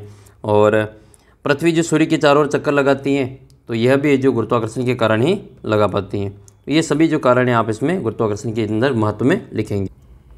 ठीक है, तो ये चारों नाम आप इसमें लिखेंगे। पृथ्वी को बांधे रखने वाला बल है, पृथ्वी के चारों ओर चंद्रमा की गति के लिए आवश्यक बल है, सूर्य के चारों ओर ग्रहों की गति के लिए आवश्यक बल है, और पृथ्वी पर ज्वार भाटा आने का जो कारण बल है वो आपके गुरुत्वाकर्षण बल। ये 4 महत्व इसमें आप लिखेंगे।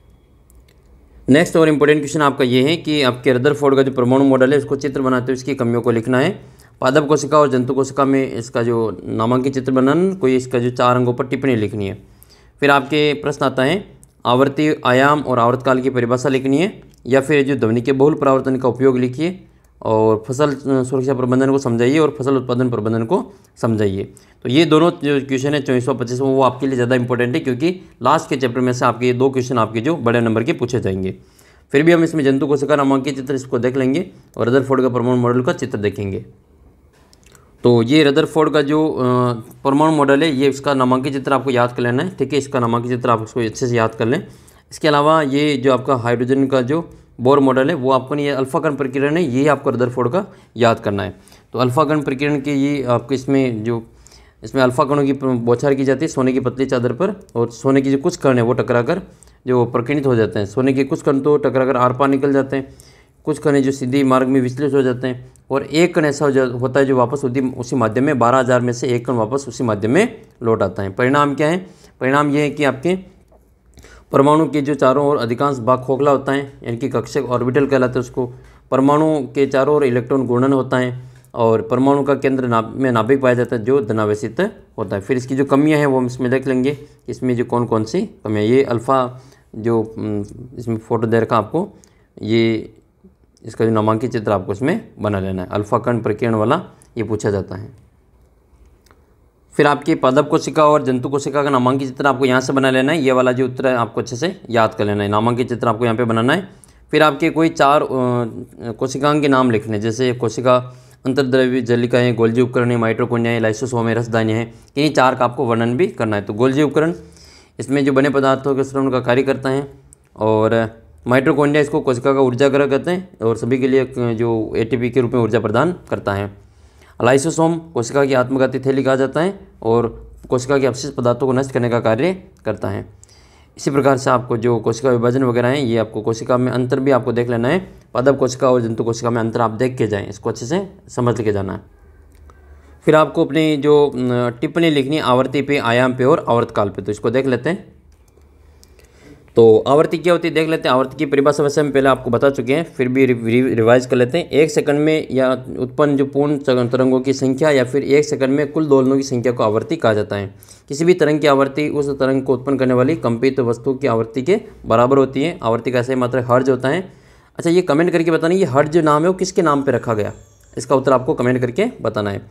आवर्ती का बड़ा मात्रक किलो हर्ज होता है। 1 किलो हर्ज में आपके 1000 हर्ज होते हैं। संख्या आपको याद कर लेनी है। आवर्तकाल क्या होता है?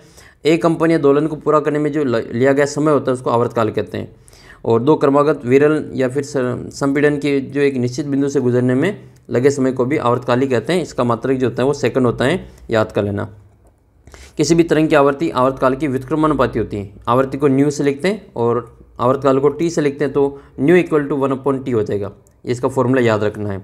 आयाम क्या होता है? तो माध्यम के कणों की इसकी मूल स्थिति के दोनों ओर अधिकतम विस्थापन को तरंग का आयाम कहते हैं, एम्पलीट्यूड कहते हैं, और आयाम को ए से लिखा जाता है। इसका ऐसा मात्रक मीटर होता है। तो ये सारी चीज़ आपको इसमें टिप्पणी के रूप में लिखना। फिर आपका नेक्स्ट जो चैप्टर है वो आपका लास्ट वाला है कि फसल सुरक्षा प्रबंधन को समझाइए या फसल उत्पादन प्रबंधन को समझाइए। तो सबसे पहले हम फसल का उत्पादन का जो प्रबंधन है वो देखते हैं। फसल उत्पादन प्रबंधन में क्या क्या आता है? तो फसल उत्पादन के अंतर्गत आप ये सारी चीज़ें लिखेंगे कि फसल को उत्पादन में किस प्रकार से जो उसका प्रबंधन किया जाना चाहिए।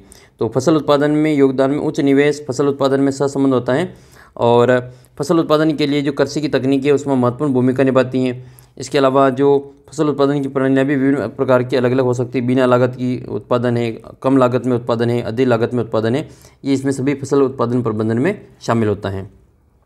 सबसे पहले आता है पोषण का प्रबंधन। ठीक है, पोषण प्रबंधन में जो पौधे को कौन सी चीज़ कहाँ से मिलती है वो आपको इसमें बतानी है। तो पौधे को जो जैसे वृद्धि और विकास और स्वस्थ रहने के लिए भोजन की आवश्यकता होती है हमें, उसी प्रकार से पौधों को भी वृद्धि के लिए जो पोषक पदार्थों की ज़रूरत पड़ती है। इसके लिए पौधों को पोषक पदार्थ हवा, पानी, मिट्टी से प्राप्त होता है। पौधे में अनेक पोषक पदार्थ की आवश्यकता होती है, जैसे हवा से पौधे को कार्बन मिलता है, ऑक्सीजन मिलती है। पानी से पौधे को हाइड्रोजन और ऑक्सीजन मिलता है, और शेष भाग जो होता है नाइट्रोजन वगैरह वो पौधे की जो पोषक जो मिट्टी होती है वहाँ से प्राप्त होता है।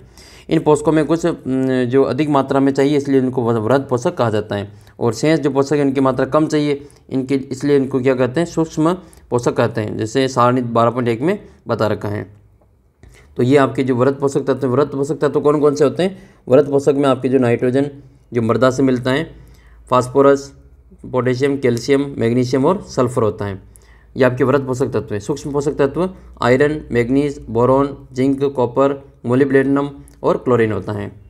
फिर इसके बाद में आपको ये हो जाएगा, उसके बाद में पोषण प्रबंधन के बाद में फिर आपको ध्यान देना इसमें खाद के ऊपर। तो खाद जो होता है वो कार्बनिक पदार्थों की मात्रा में अधिक होती हैं। ठीक है, खाद में जो कार्बनिक पदार्थ वो ज़्यादा होते हैं और मिट्टी को अल्प मात्रा में पोषक प्रदान करते हैं।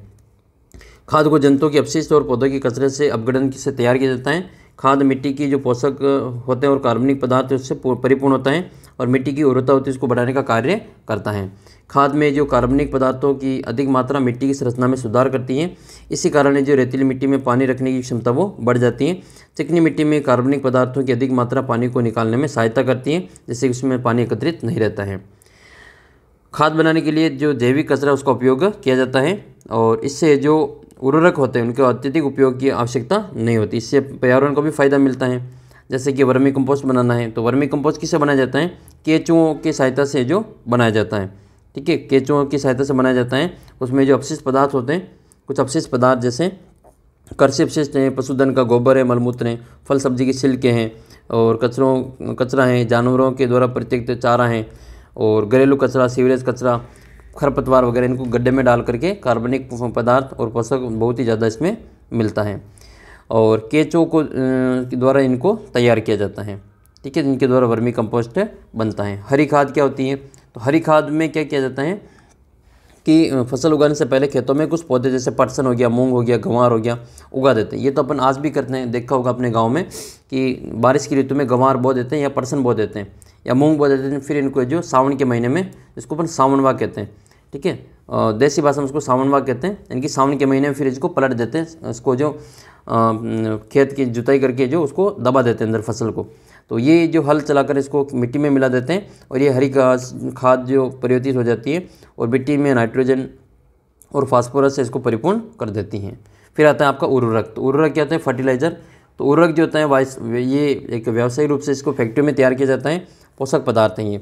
इसमें क्या क्या होता है? उर्वरक में नाइट्रोजन होता है, फास्फोरस होता है और पोटेशियम होता है। इंपॉर्टेंट याद कर लेना, एनपीके नाइट्रोजन। आपने खाद का थैला देखा होगा, यूरिया खाद का कट्टा देखा होगा या डीएपी का कट्टा देखा होगा, इस पे के ऊपर आपको जो एनपीके ज़रूर देखने को मिलता है। एनपीके इसमें नाइट्रोजन होता है, फास्फोरस होता है और पोटेशियम होता है।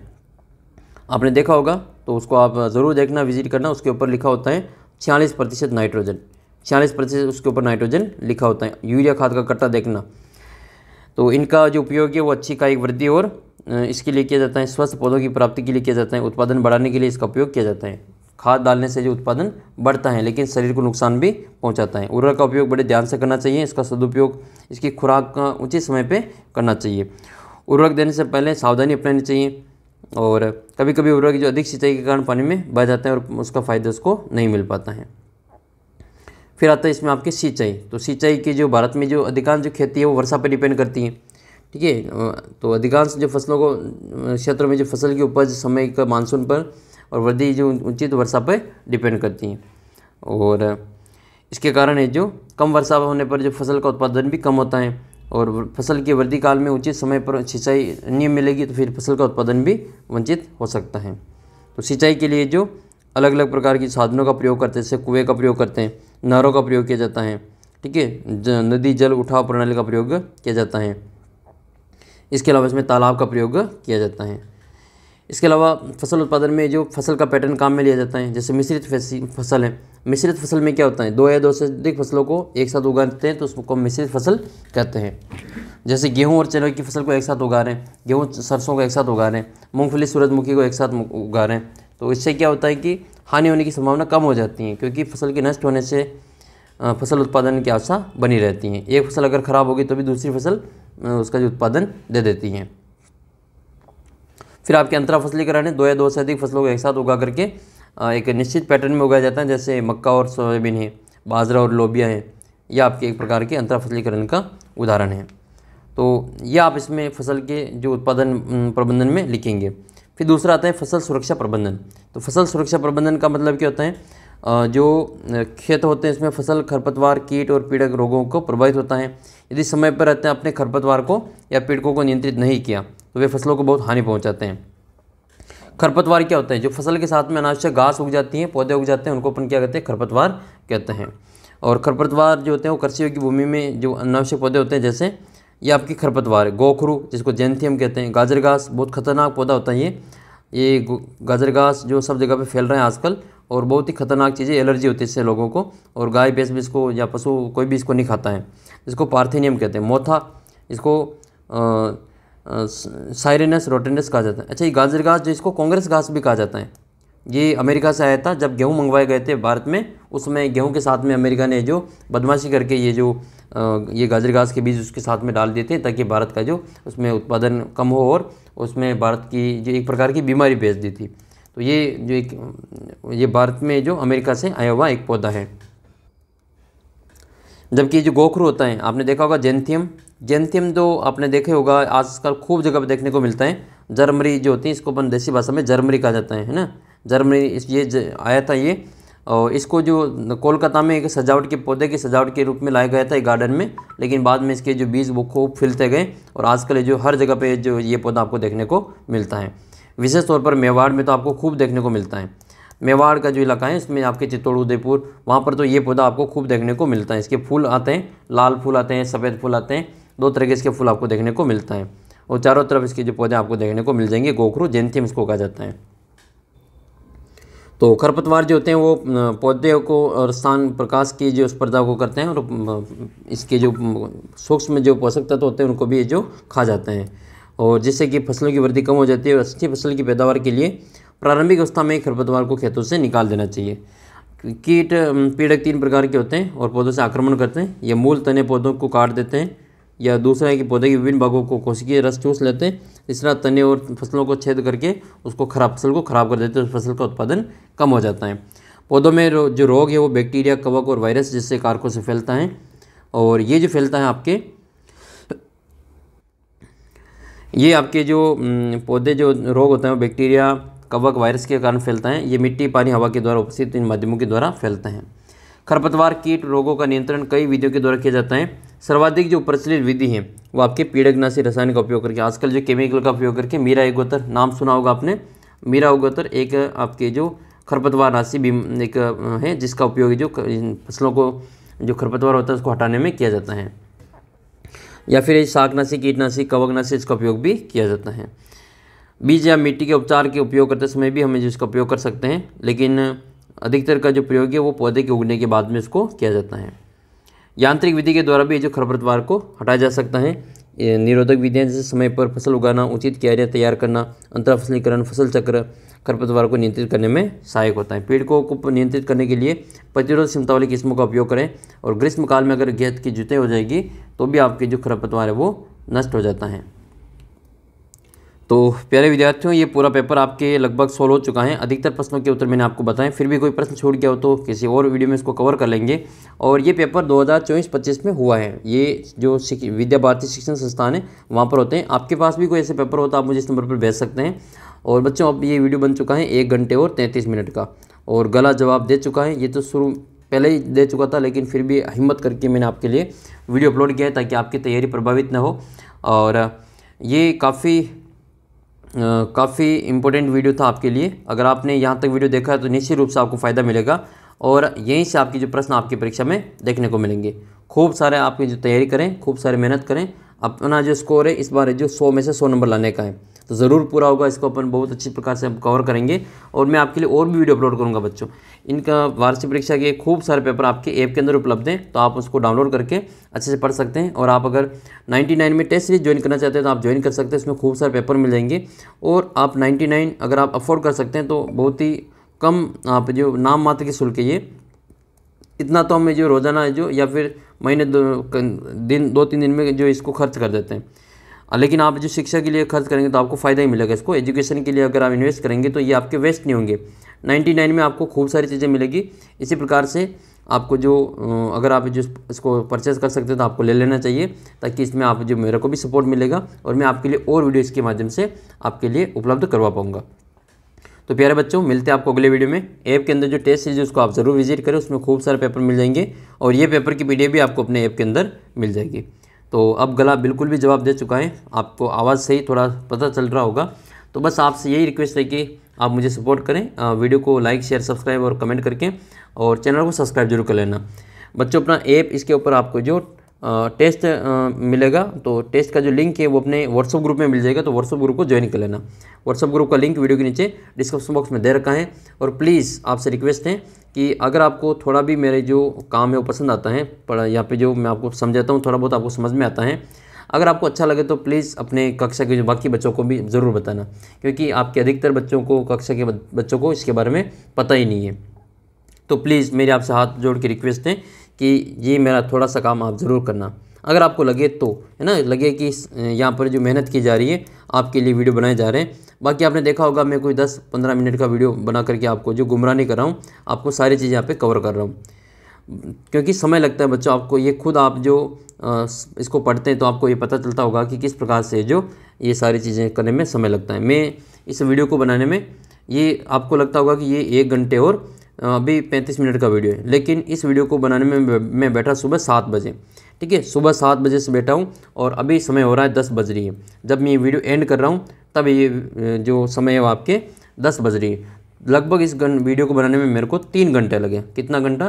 3 घंटा। 7 से 8, 8 से 9, 9 से 10, 3 घंटे में केवल मात्र ये 1.5 घंटे का वीडियो बना है। तो इसलिए इसमें मेहनत भी लगती है और उत्तर भी ढूंढना पड़ता है, सारी चीज़ें करनी पड़ती हैं। तो प्लीज़ मेरी रिक्वेस्ट है आप सभी से कि चैनल को सब्सक्राइब जरूर करना, बस इतना सा काम कर ही सकते हैं।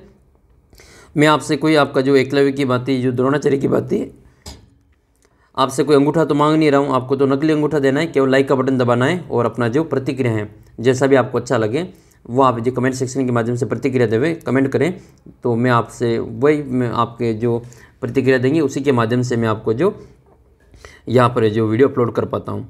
आपके जो कमेंट आते हैं, अच्छे अच्छे कमेंट आते हैं, कुछ कमेंट नेगेटिव आते हैं, वो मेरे को डिमोटिवेट करते हैं, लेकिन फिर आपके जो अच्छे कमेंट आते हैं, आप जो कमेंट करते हैं कि सर आपका जो वीडियो हमको बहुत पसंद आता है, या फिर आप जो पढ़ाते हैं वो हमको समझ में आता है। मुझे नहीं पता कि आपको कितना समझ में आता है, लेकिन आपके लिए वीडियो बनाता हूँ मैं। ठीक है, मान लो 100 बच्चे हैं और उसमें से मान लो 10 बच्चों को भी वीडियो समझ में आता है, तो मैं इन 90 बच्चों की ओर ध्यान नहीं दूंगा, और जिन 10 बच्चों को वीडियो समझ में आता है उन 10 बच्चों के लिए मैं वीडियो ज़रूर बनाऊंगा। अब मैं जो बच्चे जो नेगेटिव कमेंट करते हैं कि एक भी प्रश्न नहीं आया, या उन बच्चों की ओर अब मेरा ध्यान बिल्कुल भी नहीं रहेगा, क्योंकि मेरे को पता है कि वो जो बच्चे होते हैं वो वीडियो देखते ही नहीं है। जो बच्चे ऐसा कमेंट करते हैं वो ये वीडियो को शुरू से अंत तक अच्छे से देखते ही नहीं है, और जो बच्चे वीडियो को देखते हैं उनके कमेंट से पता चल जाता है कि किस प्रकार का उनका पेपर गया है। इंग्लिश में आप में से खूब सारे बच्चों ने कमेंट किया कि हमारे जो 100 में से किसी के जो 70 आ रहे हैं, किसी के 80 आ रहे हैं, किसी के 90 आ रहे हैं, किसी के 95 आ रहे हैं, तो ये बहुत अच्छा स्कोर है। और कोई बच्चा तो कहता है कि मेरे तो एक भी क्वेश्चन नहीं मिला, तो वो फिर जो अपना वैसे समय बर्बाद करते रहते हैं, इधर उधर घूमते रहते हैं और अपना जो समय बर्बाद कर देते हैं। प्यारे बच्चों, आपको जो अच्छा हम और तैयारी करवाएंगे, मैं आपके लिए और वीडियो अपलोड करूँगा। चैनल को सब्सक्राइब जरूर कर लेना और अपना जो व्हाट्सअप ग्रुप है इसको ज्वाइन कर लेना। नेक्स्ट टारगेट अपना जो है वो आपके हिंदी का रहेगा। ये विज्ञान का पेपर होने के बाद में हिंदी, और हिंदी के बाद में फिर हम चलेंगे गणित और संस्कृत और अपना जो सामाजिक की ओर। फिर आपका जो मैटर है वो अच्छी प्रकार से हम और करेंगे और आपके लिए और ज़्यादा मेहनत करेंगे। आपके जो पॉजिटिव कमेंट आते हैं वो मेरे को और मोटिवेट करते हैं। खूब सारे बच्चे जो अच्छे कमेंट करते हैं, तो मैं आप सभी का दिल से धन्यवाद करता हूँ कि आप मुझे मोटिवेट करते हैं, ताकि आपके लिए मैं और वीडियो बना पाऊँ। तो आप ये जो कमेंट करते हैं उसी के माध्यम से मैं आपके जो और आपके लिए वीडियो अपलोड कर पाता हूँ। बाकी कुछ बच्चों को देख करके मुझे लगता है कि ये आप जो ये पढ़ने वाले बच्चे तो है ही नहीं। ठीक है, जो बच्चे ऐसा कमेंट करते हैं कि एक भी प्रश्न नहीं आया, मुझे लगता है वो पढ़ने वाले बच्चे नहीं होते। वो केवल नाम मात्र के इधर उधर घूमते रहते दिन भर और साल भर मेहनत नहीं करते। और लास्ट के दिन में वो फिर जो अपना एक दिन में तैयारी करना चाहते हैं तो वो फिर उनके नंबर भी उतने ही आते हैं। तो जो बच्चे साल भर जुड़े हुए हैं उनके नंबर अच्छे आएंगे, मेरी गारंटी है। आप अगर ध्यान से वीडियो को देखेंगे तो आप इन वीडियो को बार बार रिवाइज करके देखें, आपको काफ़ी फ़ायदा मिलेगा। क्योंकि एक बार वीडियो देखने से आपको पूरा फ़ायदा इसमें नहीं मिलता है, तो बार बार रिवाइज करके देखें। मैं मानता हूँ कि वीडियो लंबे जरूर होते हैं लेकिन आपको फ़ायदे ज़रूर करेंगे, क्योंकि जो लंबी जो जीत होगी वो आपकी इन्हीं जो लंबे वीडियो देखने से मिलेगी।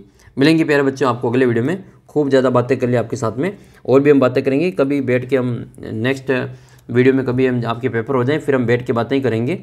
एक दिन रखेंगे ऐसा कि कभी हम जो लाइव रखेंगे जिस दिन आप सभी और मैं बैठ कर जो बातें करेंगे, कि वो फिर हम लास्ट दिन देखेंगे जब आपके सारे पेपर हो जाएंगे, उसके बाद में हम बैठे बैठे बातें करेंगे। तो उम्मीद करता हूँ कि ये वाला वीडियो आपके लिए काफ़ी हेल्पफुल रहेगा। और प्यारे बच्चों 1 घंटे और 40 मिनट का वीडियो हो चुका है। मैंने 5-7 मिनट आपसे और ज़्यादा बड़ा कर दिया इस वीडियो को। तो प्लीज़ इस वीडियो को सभी दोस्तों के साथ में शेयर जरूर कर देना। मिलते हैं आपको अगले वीडियो में, तब तक जय हिंद जय भारत।